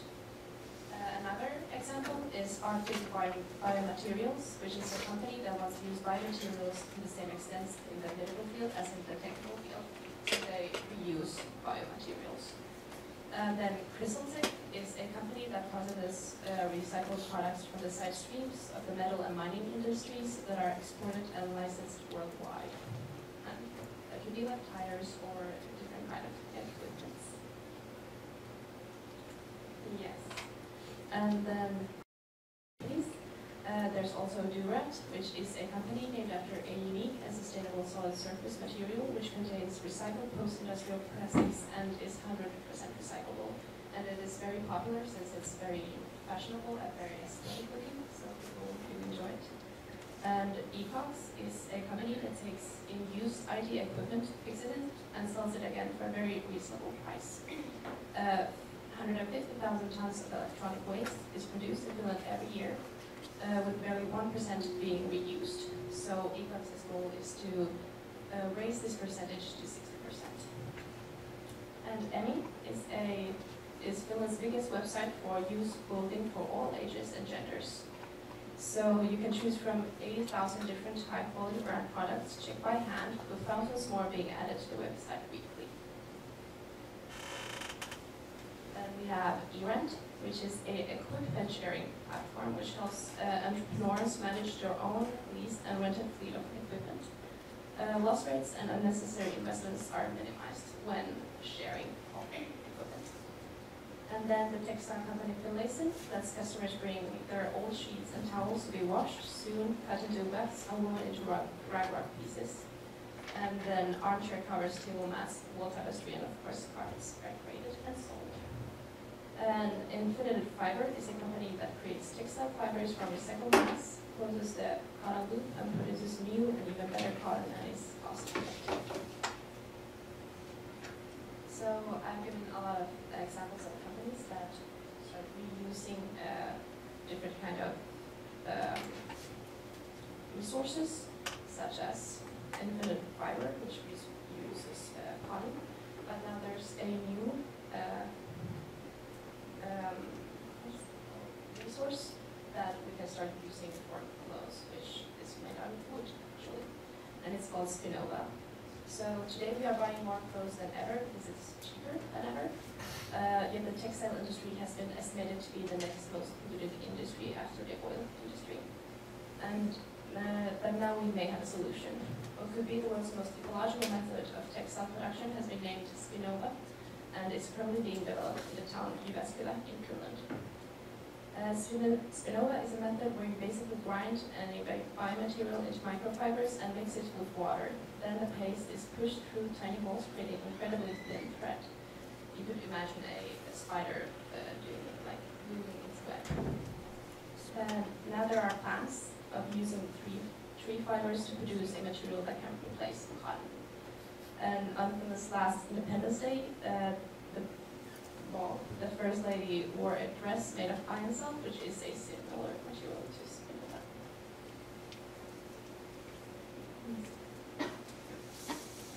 So, clean tech in universities. We are going to give an example from Finnish University, Aalto University. We visited Aalto University last December, and I want to ask you a question. Raise your hand to answer. How many of you still have your old phones at home?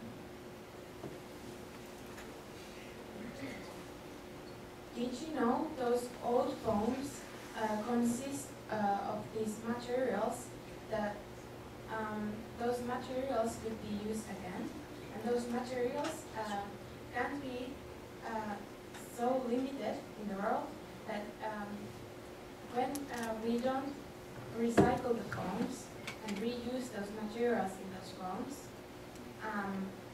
there won't be new, like for example, lithium, you cannot find it anymore because it's already in all products. So if you don't recycle those products that consist of these materials that are very limited, there will be lack of these. Also, in Aalto Yliopisto, there is a research group that is concentrating only on clean technologies. And they are, their main three subjects are effluent purification and reuse. So it means, for example, when we have the old phone, they will study how to like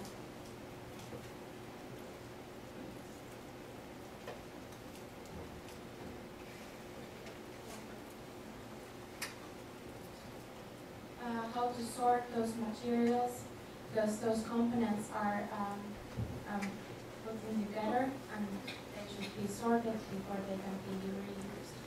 And also new processes and product development. So this study is about how to make new products that could be used again when they are old. And sustainable reuse of solids. And this is about how the industry waste can be used again. And so important thing is that we have those things like the phones, we should recycle them because they have the limited materials.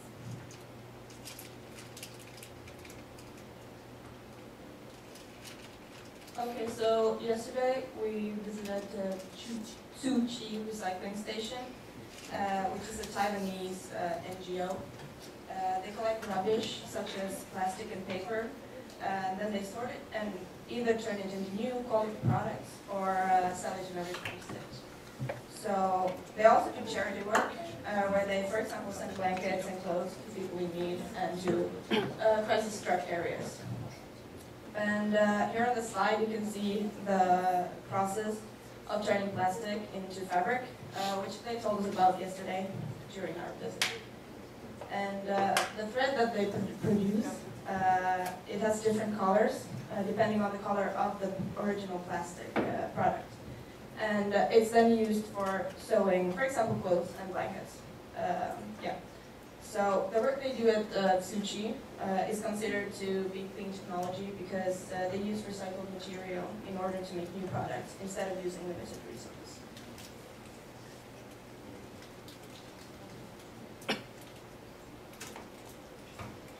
And after the visit to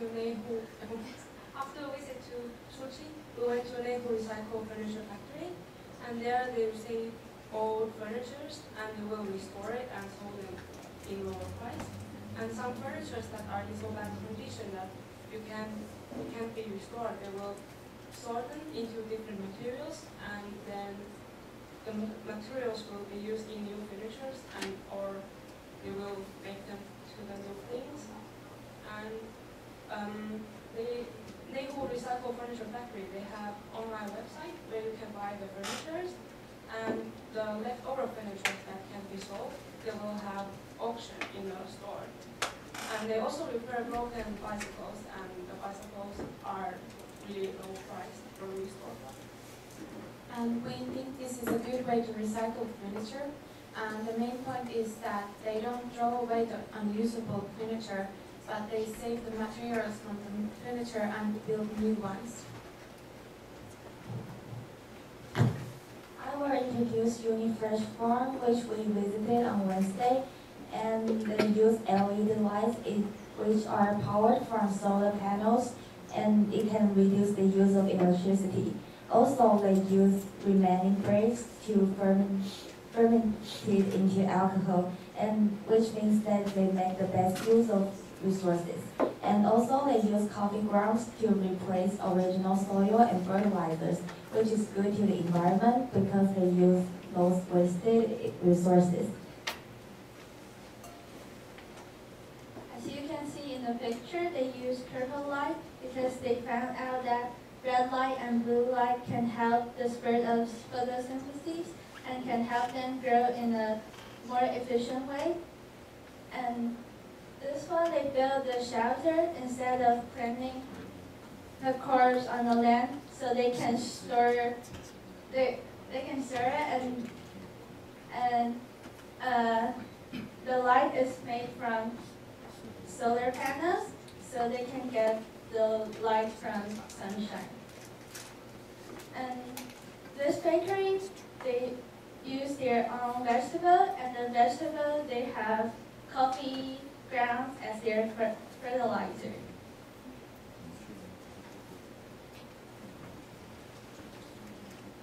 And this is the example of clean tech, GoGoRo in Taiwan. And it's a kind of electric vehicles, and it is promoted by the Taiwanese. And the reason why we need to promote this kind of transportation is that Taiwan is one of the most industrialized countries in the world, so we hope to improve energy efficiency. Yeah. And let's talk about the advantages of GoGoRo and the relevance with clean tech. The first one is regaining energy. So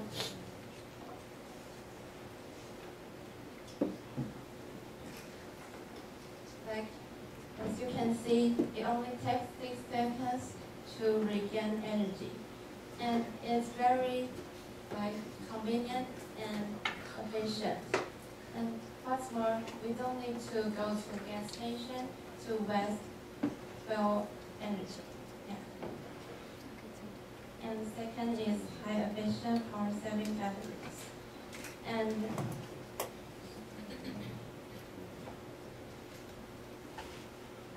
as the oil prices rises, and having GoGoRo will be much more easier than having a normal wall scooter. Yeah.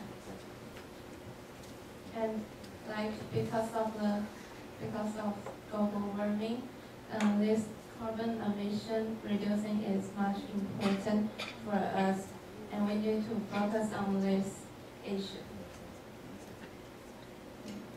We had a phone interview with GoGoRo, and these are the difficulties they are facing. So our first question is how to convince the owners to replace their own vehicles.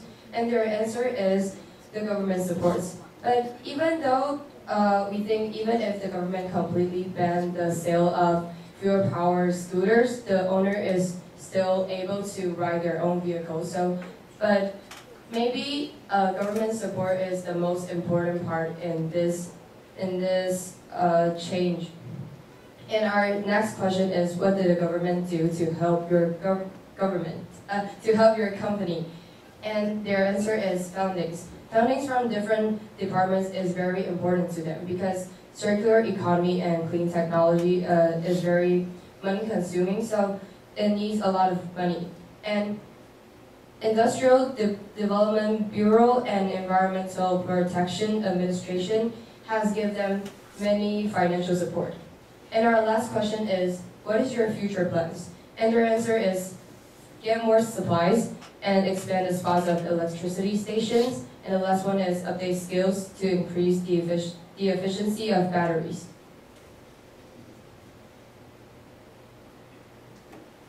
Because of the industrial uncertainty of the supply side and the slow adoption of the demand side, clean tech is facing a tremendous challenge. First, because of its higher price, customers always choose a cheaper way instead of a better way. And then the lack of the technology, so there's not everything can be replaced by clean tech. And even though clean tech is all pollution-free, the equipment and the facility when you are making it still makes some pollution. And then the last is the government policy, because they are not fully supported clean tech, so they don't have a lot of funding. Also, the market demand is a problem. People rather buy the new products than the second-hand ones. So we should all consider the used products and products that are made from the old ones.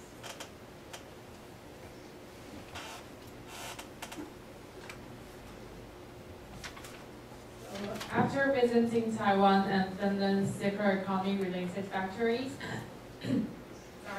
I noticed the differences and have some great insights. I think Taiwan government should expand the scale of promoting the concept of circular economy and to encourage the people to apply this concept in their daily lives. And you know, most of the Asian countries are still developing high industry and heavy industry and high-tech industry, which cause a lot of waste. And I think both Finland and Taiwan are lack of the funding. Yeah. So, and in my point of view, I think Taiwan's and Finland's government should encourage the idea of it. And if possible, we should spend more money on clean tech rather than heavy industry, which would cause a lot of pollution. And I think this is the way we can deal with the problem of lacking of resources and helping our country in the long term. This is the end of our presentation. Thank you.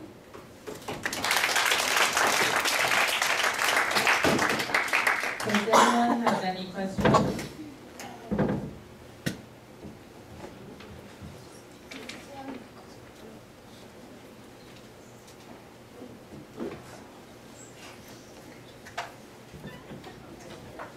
Alright, so I have a question for you. So during your presentation, one of our study partners from Finland, you mentioned the restaurant Ultima, right? So could you share more with us about this restaurant?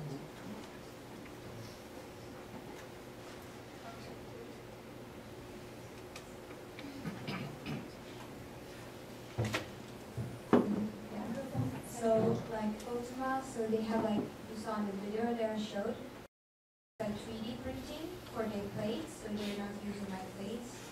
And they're also like, they made like a potato dish and they use like reused the potato that was like bad, not bad, but like they took it from like,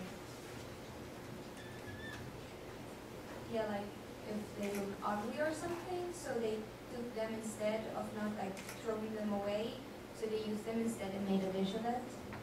And like, that's some examples for it. Does anyone have any?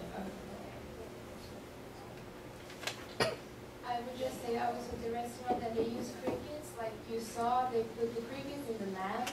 Like they have lamps up in the ceiling, and the crickets are in the lamps, and the crickets can be incorporated in both the various dishes. Like crickets, you can eat them like a snack, and then they can be like in flour or bread, I think also. Yeah.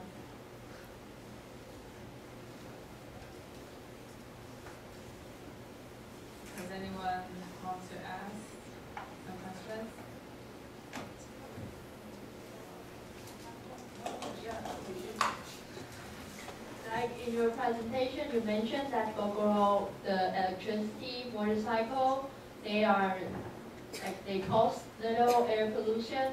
But actually, I've read some articles that they said that the electricity is generated from like fossil fuel. So I think it is like kind of causing air pollution too. So is it really better for us to use electricity cars rather than the car generated by fossil fuel? But if you're still using the cars generated by fossil fuels, you will cause more carbon dioxide because each car will use it. And if we change into those cars are generated by electricity, and only the factory which produce those electricity will create fossil fuels. Will use fossil fuels and create carbon dioxide. So I think it's the best way we can think of it now. And in Finland, we can choose what kind of electricity we use mostly. And when you charge your car, you can use for example, the wind energy. Then it has no pollution. I was wondering what your view on like what kind of clean-tech product is the best one to use? What kind of products do the countries need to focus on making like clean-tech products? I think we should focus on sharing equipment between companies. So every company doesn't produce their own equipment, such as whether to check cars or just producing different products. So even sharing the machinery and so on, but also trying to, when producing the machinery, make the machinery clean tech itself. So yeah. And then also the old products, they should be recycled and used again. So that one needs like more study and more funding for universities, for example. That's a study about how to use again the old products. Because, for example, if everyone is going to replace their scooter with this electric scooter, what happens to the old ones?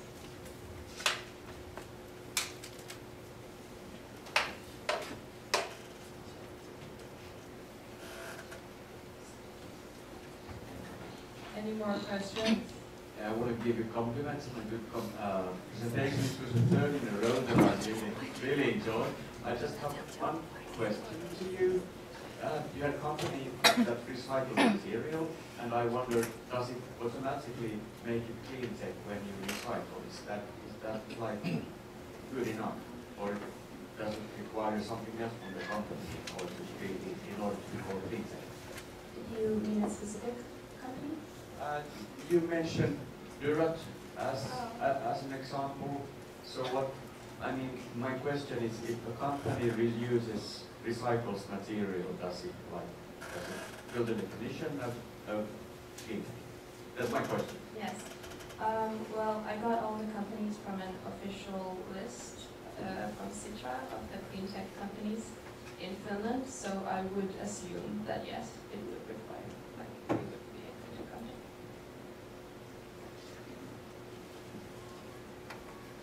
Okay. Okay. Sorry. I saw the presentation. You asked what the future goal Gogoro wants, and it said that you want to extend the spot which can charge or change the battery, but won't that make even more pollutions by making those things? While they will extend the spot, won't they make even more pollution? The spot of Gogoro's battery station is, I don't know have you ever seen it, but it's very small, even it's on the wall and you walk through a street and look around and you'll see a small spot, and with some battery you can pull and push out in the wall. So I think it's very small and it won't cause that much pollution.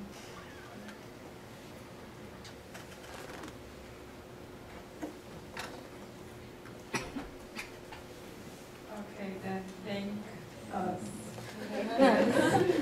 And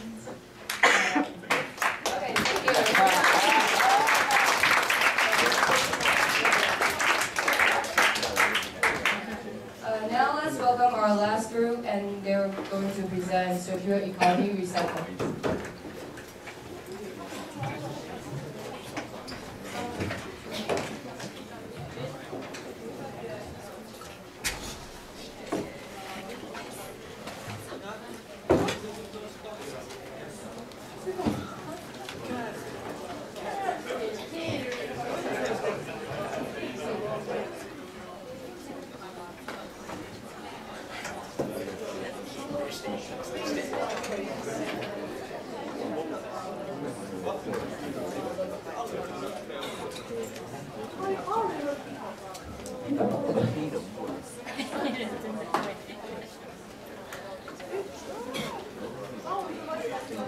根本我声音就这样，不然想怎样？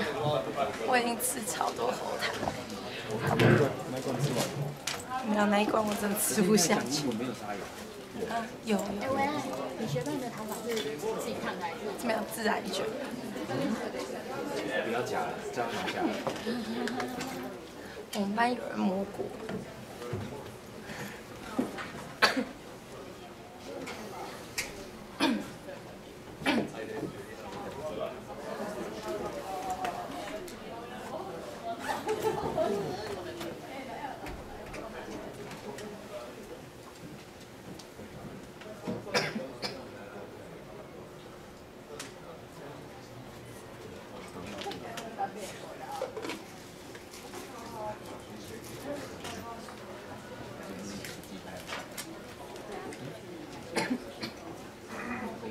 Back row, if you don't mean it. Lift your thumbs up if you can. Go. Now hear me? Yeah. Shit. Det bokade det där en stund för att det skulle gå på, så nu är det på. Sure. Okay. All right. We're the recycling group. We're from Mexico. Yeah. As the text there says, our topics use recycling. It's gonna be a quite chill one. Enjoy.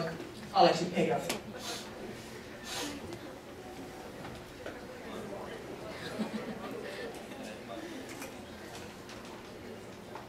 Okay, so what is recycling? Google's definition of it is the action or process of converting waste into a reusable material. But we like to define it as the process of collecting different materials, for example glass, paper, plastic, so that it can be used again, which is basically the same thing. Well, yeah, like, people talk a lot about recycling, but like, why does it matter? Well, yeah, first off, it's better for the planet, but then again, you can ask, why is it better for the planet? And that is because there are only like a limited supply of materials, and when you like dig them up from the ground, there's a lot of pollution from it, and yeah, it takes money and energy in the long run. Like, it takes a lot of energy to dig up like the raw materials and like process them. And also money, because it will get really expensive when the materials are starting to run out. And then it promotes local economies. And also it's really nice that there's less trash and plastic in the streets, like no one wants like to have trash on their streets.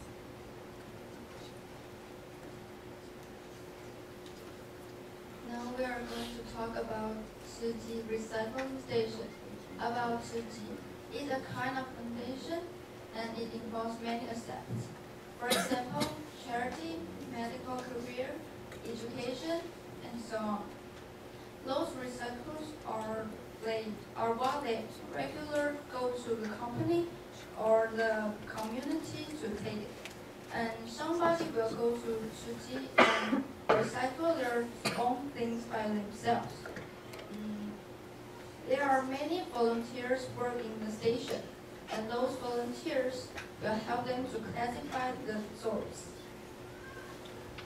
In Tsuji recycling station, they will classify their stuff into many categories. The first is paper. It contains 4 kinds of paper. The first one is white paper, which can be break off and turned into another paper. And the colored paper will be dyed into white and make new one. Newspaper can be fruit wrappers, or it can protect something that is bitter. And many companies will buy cardboard from CG recycling stations because they can reuse it to be a new container for something else. And the plastic have PE, PP, and PVC. These 3 are all can be recycled, but like bubble milk tea bottles that can be recycled is because they have contains PE plus PP or PP plus PVC. And also, glass has many functions, like they can be artworks, or it can plus into our pavement and it will be clear when it's at night. And glass can be 3 types, like white glass, green glass, and brown glass. They will classify it, so it will be easier to use it. And also it has many piles, like iron and aluminum cans, household electric appliance, metal, and foil pack.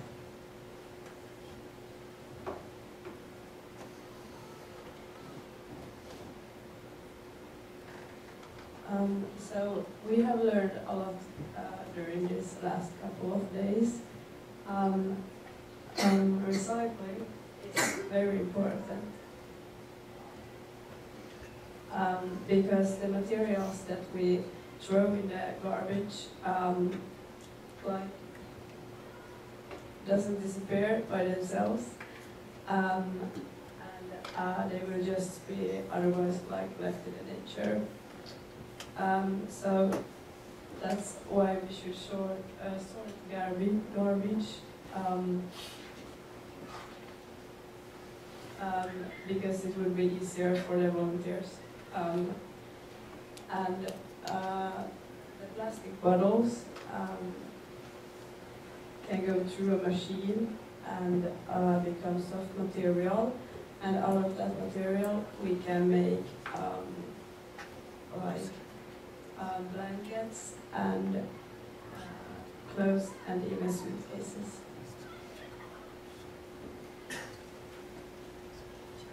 67 plastic bottles can make 1 blanket.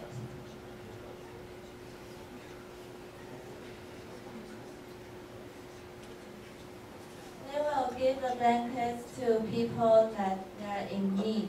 For example, people who live in Pakistan, America, and Philippines. Some plastic bottles can be recycled, like bubble milk tea bottles. There are other materials besides plastic in the cup, so we should bring our own cup when we go to buy.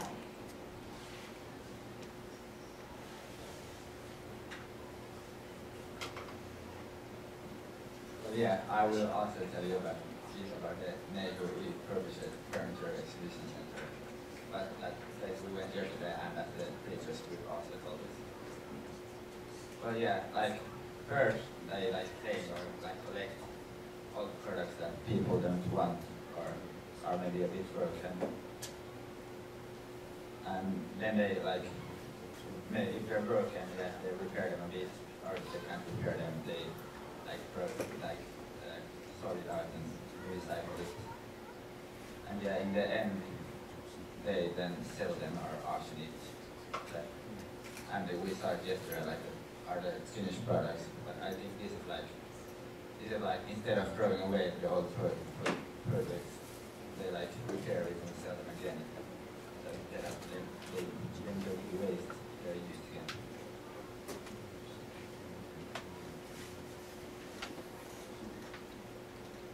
So, as they mentioned above, it's like every citizen in Taiwan must sort trash properly and sort them into 9 categories. And as you see, there are the trash has been already sorted properly.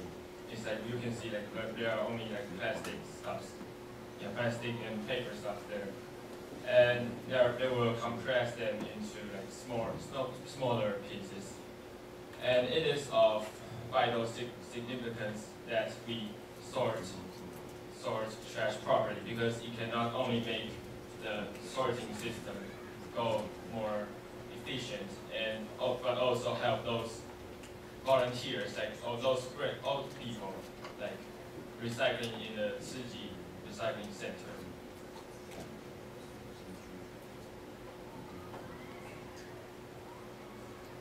And how do they deal with the abandoned furniture?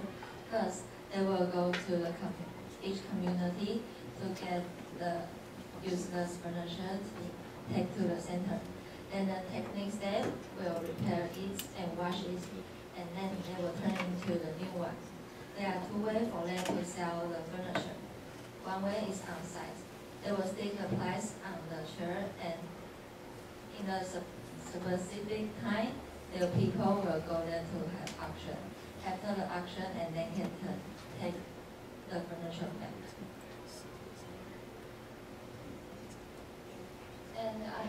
And another way we can buy the furniture is online. We can show you the website. And this is the website. So you can see that we can buy not only furniture, but also we can buy a machine.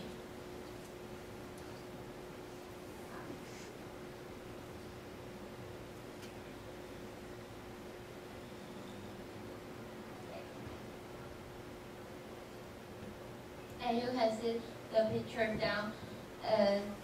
The $500 is mean the lowest price that you can buy this furniture. And after auction, and you can get this to home.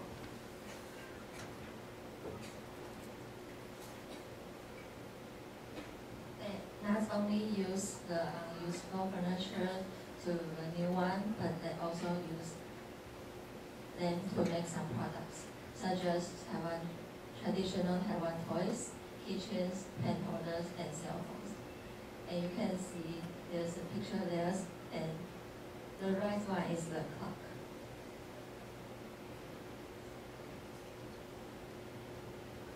So, after researching recycling a lot, how are we going to change our habits? We're going to be more attentive when sorting our trash to make sure everything goes to the right place. We're going to throw away less things. For example, if we don't need a toaster or something, we'll find someone who needs it, or then we can donate it to a reuse center. And then we're still going to research a bit more about zero waste communities that basically don't have any sort of waste at all. So now we are going to talk about how we do recycling in Finland and how we do recycling in Taiwan, and how these different methods are differing from each other. So in Finland, recycling is something that almost everybody does, and it's almost something that we take quite seriously. So at homes, we have different trash cans for cardboards, mixed waste, plastics, and paper and things like that. And these things are taken out by a truck. And hazardous waste, as examples, all batteries, metals, glass, and things like that, we have to take out to a recycling station by ourselves. So hazardous waste are something that we are taking responsibility for ourselves. And if we also can take, as said already, all furniture and other household projects to a reuse center where they will be given a new life, and or not, they can be recycled. And in 2018, in Helsinki, they became a new law where you have to have a plastic trash can in the households in Helsinki.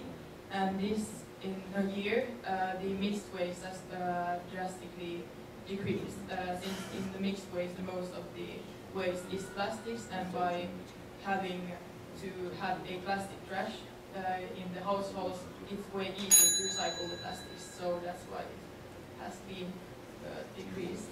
And also, we have very good opportunities to recycle in public, since in public we have trash cans. That's where you can throw like cardboards and bottles and bio waste in different trash cans. And then we do our bottle recycling by we put the empty bottles in a machine, and we can put glass bottles, plastic bottles, and even metal cans in the machine, as you see in the pictures. And the machine does all the recycling and sorting of the bottles. And by putting the bottles in the machine, we get a small amount of money from them, and this is to encourage people to recycle their plastic bottles.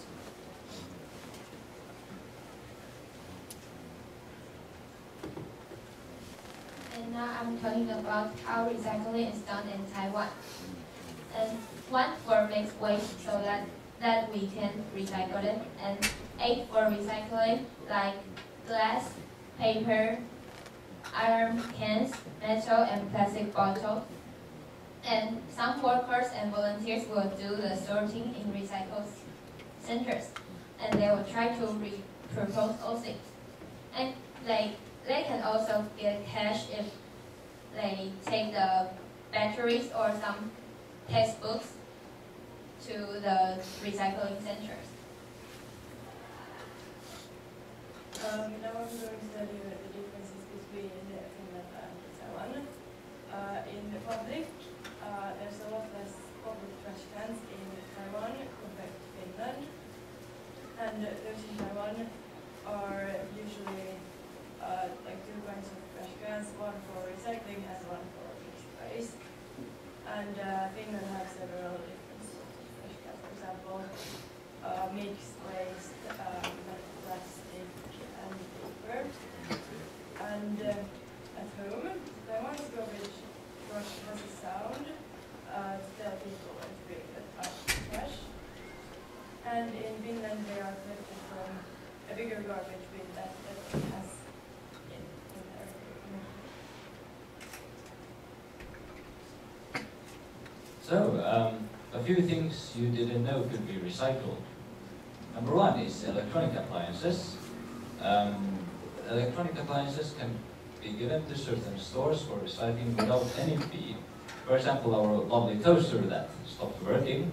In Finland, we could go to Gigantti and give it to them because they'll take it for free. And number 2 is phone packaging. So if you order something online, get those foam peanuts you can see on the screen. You basically don't have any use for them. So a few local pack and ship might accept your excess foam packaging because they'll use it, but you won't. Number 3 is phone. As we could see that many of you have old phones at home, you can either, if they're working, you can either give them companies that sell old phones or donate to a charity that accepts phones.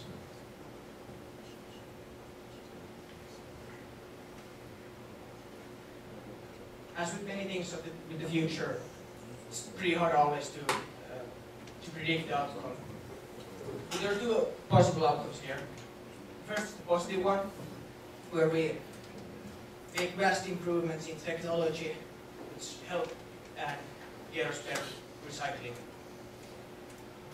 This will help us to have a less polluted environment, and in general this will make our world a just way more better place.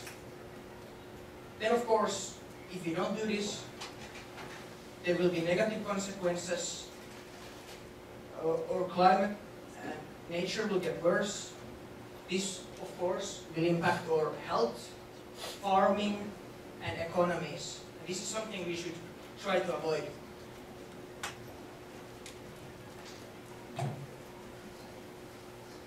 So a short conclusion to this project here. I think the audience can agree here with us that this has been a hugely informal, very... before we event here. I think we learned many new things here, correct? I think here, like, many of us are actually pretty proud of our achievements, and I think in the end this has been a huge success. That's what I can say. Are there any questions?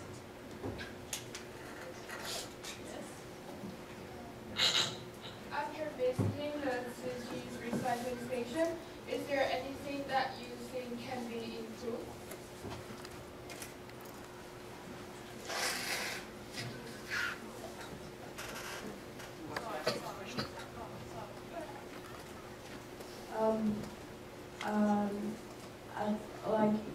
I think people should like sort their garbage themselves, and not like the volunteers do it, because that is so much easier if everyone just sort their own garbage. And yeah. I personally think it's wrong that the volunteers do this. It should be the government's responsibility to have people who are employed and take care of this stuff. It's insane. Any other questions? Recycling is, if it's done wrong, in my opinion, recycling can be taking care of the problem when we already have a problem. How can we change our habits not to have so much to recycle? You were into these zero waste communities, and you talked about mixed waste, both in Taiwan and in Finland. So how can we reduce the mixed waste? I think that we can like evolve, like just like try to, as example, the clothing industry is one of the most like polluting industries, and there's so much waste from the clothing industry. As example, like the borrowing of clothes, that we can change the system of only like buying new stuff for, because there are always these trends that you buy one shirt that is trendy, and then when the trend goes in 2 months you just throw it away. So instead if we like would evolving these borrowing things where you can borrow one clothes for like 1 week or for one time you wear that, and then you can give it just back. And I think we just need a bit more innovative ideas to evolve the system and like how we do things and the overconsumption things. Yeah, and I think that we can reduce like over packaging like for food or some gifts, and we have been developing like a substitute for like straws, like when you have a drink. We have been like promoting people to use iron straws or glass straws instead of using the plastic ones, because yeah, you see, I think there are some people saw the video. It's like a sea turtle, like there's a straw in its nose. Yeah, so we should probably use our own utensils when we go out, or our own food containers when we pack, like when we buy food outside, instead of using their like plastic utensils or food containers.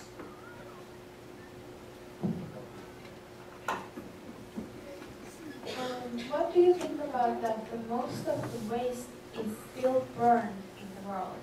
So, for example, Vantaan Energia in Finland collects all of the waste from the Helsinki metropolitan area and burns it. It creates emissions, and those trash would be recycled. What do you think about that? And why is it burned? Well, like, first of all, it's really hard to recycle all the trash. Of course, it's not ideal that it's burned, but the products are designed in a way that is almost impossible to recycle it all the way, and it's simply not worth it. And it's also like, when you burn the stuff, you still get like energy from it. It's better than we have like huge dumps in Finland, like, and just bury all the stuff. It's better to burn it, so we get at least something out of it than nothing. I don't like that we burn so much. Of course, I think it would be way better if we recycle it, but if it's just like laying there. Maybe we can just recycle it and get energy from it and like get use from the trash that like maybe can't be recycled anymore. Oh, and I think burning the excessive trash or unrecyclable trash is better than bury them, like, or dump them into oceans, because I've heard that if you burn like some trash like at a high temperature, it's not going to produce that much like toxic stuff if you burn it with high temperature. But yeah, it's like I'm going to emphasize the importance of recycling. It's like you cannot burn the things that cannot be burned, because sometimes it will produce toxic substance. So, for instance, if you store all the foods or kitchen waste to general trash and we burn it, it will decrease the temperature in the heater or something, and like some toxic substance will be released. Pretty important to recycle things.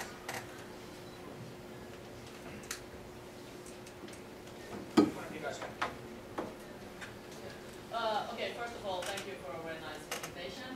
And then I would like to ask about the recycling, because I think there are many people, even though you should recycle, there are people who think everything like the mixed waste.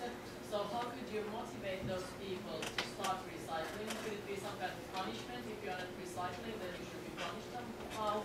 Or should it be some kind of reward or compensation? Now you're doing it yourself. So what's your opinion on that? I don't know if it is already like that when you that you get paid more. Like you don't get paid.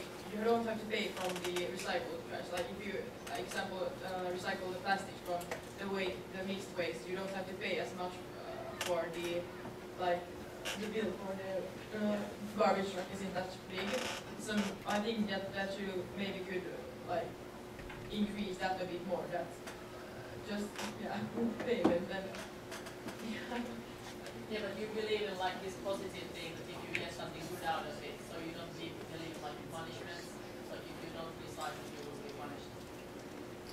It's been scientifically proven that if, for example, we would have this room full of people, like we all own our home, and we will have a scoreboard that the one who sorts the best is on the top.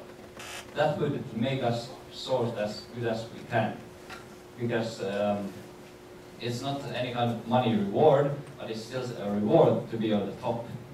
So if it would be possible to have in neighborhoods that a cool scoreboard of the people who sort the best, that would be the ideal solution, but not really. I don't think that's gonna happen. It's a good start, I think. I don't think you always have to punish people to get them to do anything. I like your idea. Thank you, Herman. Okay. Go ahead. I would really like to get rid of my old phones, but do you have any idea that those companies who accept the old phones, how do they make sure that the information of these is not misused? Because for myself, I am completely unable to make sure that there isn't any personal information left. So how can I trust the company not to misuse it? Do you know if they make sure? You can, with most new phones, you can clear them completely, start them over, so you can have new phones. If you have an iPhone, you can go to settings and find it. Okay. Good to know.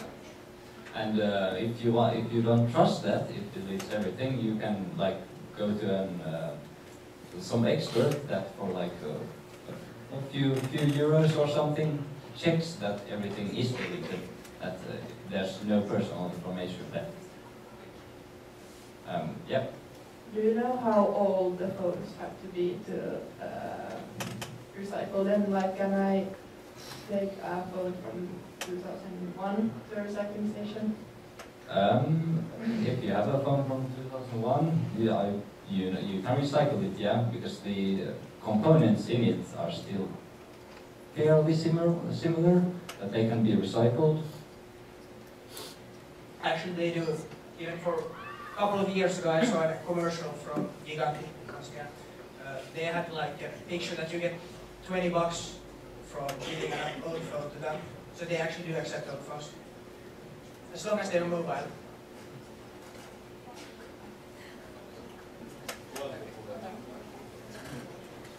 Are there any more good questions out there?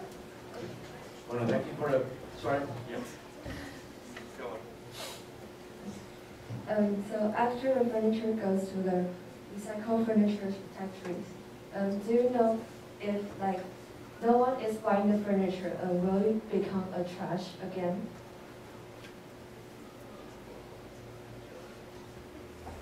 I would guess that if nobody buys it for a long time, it might be donated to like a homeless shelter or something similar to that, the people in need of a desk or something. That's my guess. As long as they're usable and fine, you can always find ways for them. Even if they're like a bit ruined, you can make art of them, as you saw in the center here earlier. Yeah, it's like you said, the furniture that if no one buys will be sent to like here. It's like there will be, because some, like the majority of the furniture there are made of wood, like wooden furniture. So they will be sent to, I don't know, trash heater for like something to burn, and it will provide energy.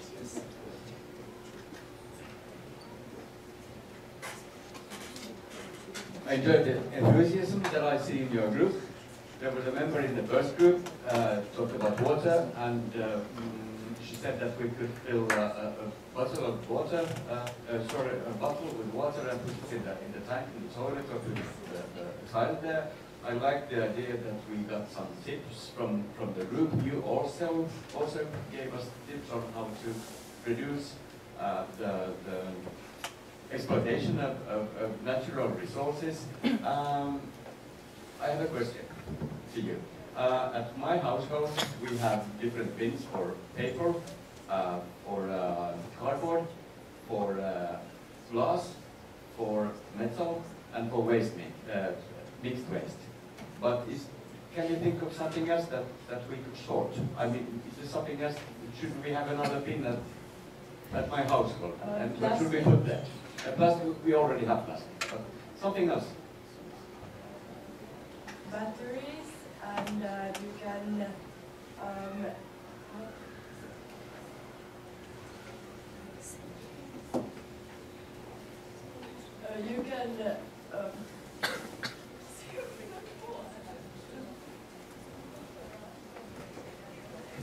yeah, you can take old medicines to the pharmacy because you can like flush them out. Okay. And like electronics. What about textile? Is that something that you could like? Well, you can recycle always in the household? bring them to like Lafkan or like some second-hand store.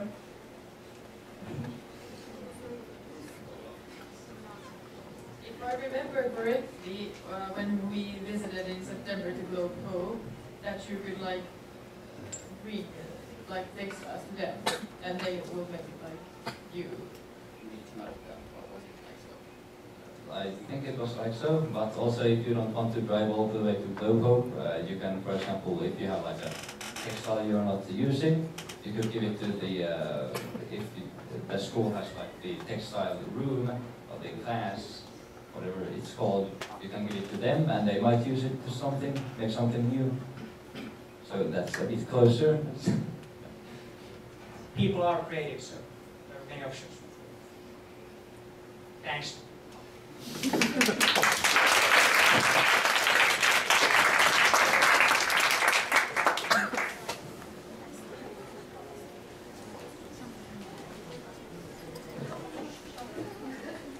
Everyone has done a great job, so now let's welcome Principal Nicholas and give us some feedback.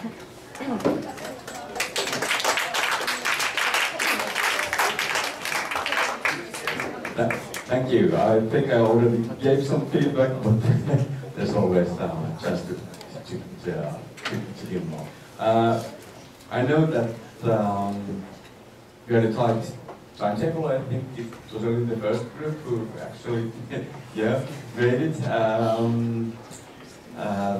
But then on the other hand, there's a lot of things to be told. This is a very important topic, and I'm glad to see all the enthusiasm that there is in the group, and that you really find this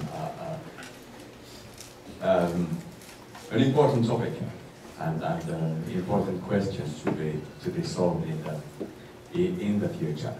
I know that the future is in good hands when I look at you, and I think that what I can feel when I hear you is that you have realized the meaning of Mahatma Gandhi's word, or proverb, when he said, if you want to see a change in the world, you have to start with yourselves. And I think that you all have realized that the changes starts with you, and me as well, and I have many good ideas today what to change in my own way of consuming both water, energy, and other products. Thank you.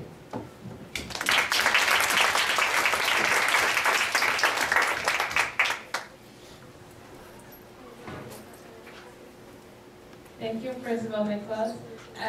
Since our principal has already started in the beginning, so let's welcome Principal Young from Taipei First Girl High School and give us some advice.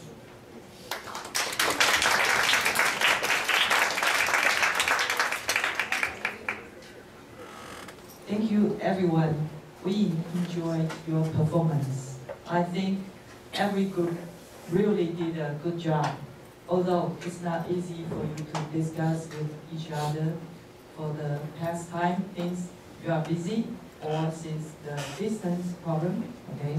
And the second I want to express is that the topics about recycling economics from water, renewable energy, clean technique to recycling, I think these topics are very important, right? So maybe all of us could do something for the earth, so maybe we could reduce some waste, like don't buy something we want, but we do not need, okay?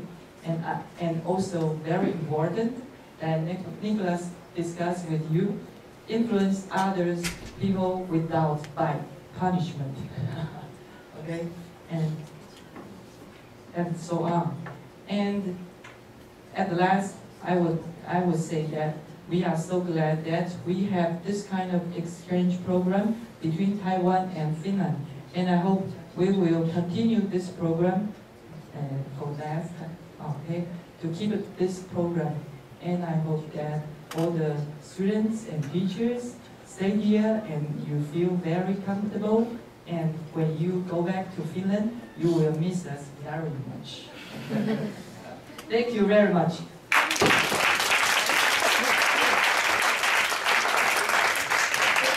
Thank you, Young. Now let's welcome our teacher from Finland.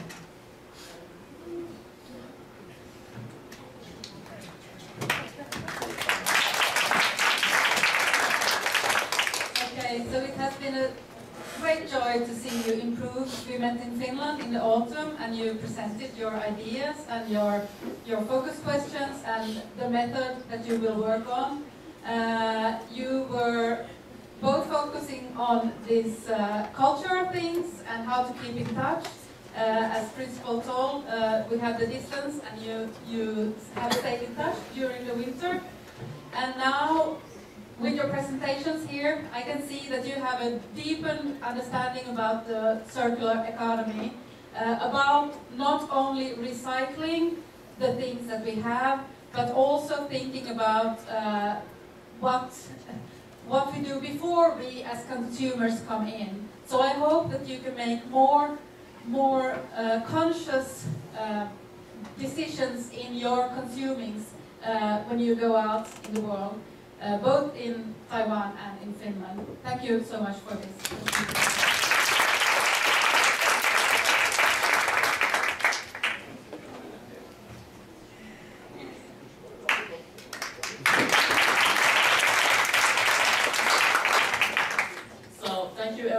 for the nice presentations. I think the one thing I learned today that was really new to me was the idea of the ownership, that I may not have to own all the things I have, that I can maybe borrow them from other people. So that was like a good take-home message for me. Then I also feel really encouraged that you know so much and you will change the world. So it makes me like feel really warm in my heart to hear you all talk today. So thank you.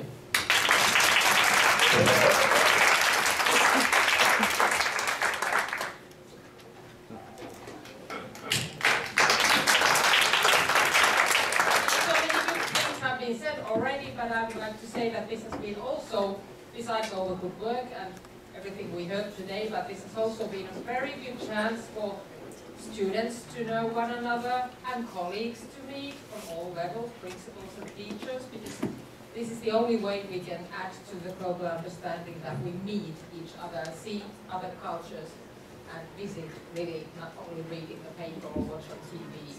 So I have been very impressed by everything we've experienced, and I would like to warmly thank you, all the hosts on all levels, at schools and at homes, and all your students here in Taiwan. Thank you. Thank you, teachers from Finland. Does any teachers in Taiwan want to give us some suggestion?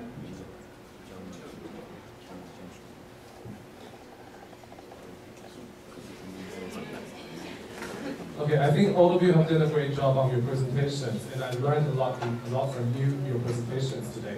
I just have a quick suggestion for you. So as you can see, today everyone's bombarded with information. You have a lot of information on your slides, right? So try to make your words bigger, because some people are suffering from poor eyesight, me included. So try to make your words bigger so that everyone can see the information clearly. Okay, so just one quick suggestion. So,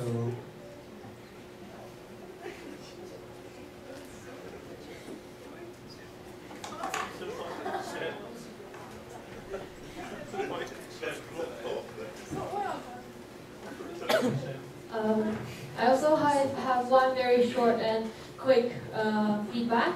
I'm very happy all four groups do your presentation, and I also really appreciate the audience today, because I think all of you really listened very attentively to your friends' presentations, and you all came up with really great questions. And I think your questions show that you have really thought about the different sides to each problem or each resolution. Like there's good and bad sides to everything, and I think you have seen that in everyone's report. And I know sometimes like our environment or our world seems really hopeless. Like everything causes pollution, and there's always a extra cost or extra like bad influence of other, like whenever we try to solve something, new problems seem to arise. But I think we still need to try our best to deal with these problems in our life and not just give up. And I think you have shown this spirit in your work today as well. So thank you very much for your work, and I hope that you enjoy the rest of this evening when we have the party. Thank you.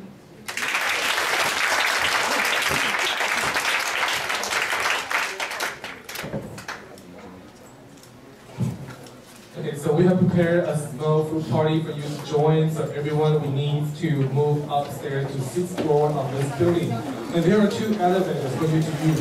One is near this conference room, the other is in the middle part of the whole building. Okay, so now, study partners on top, please bring your friends upstairs to 6th floor.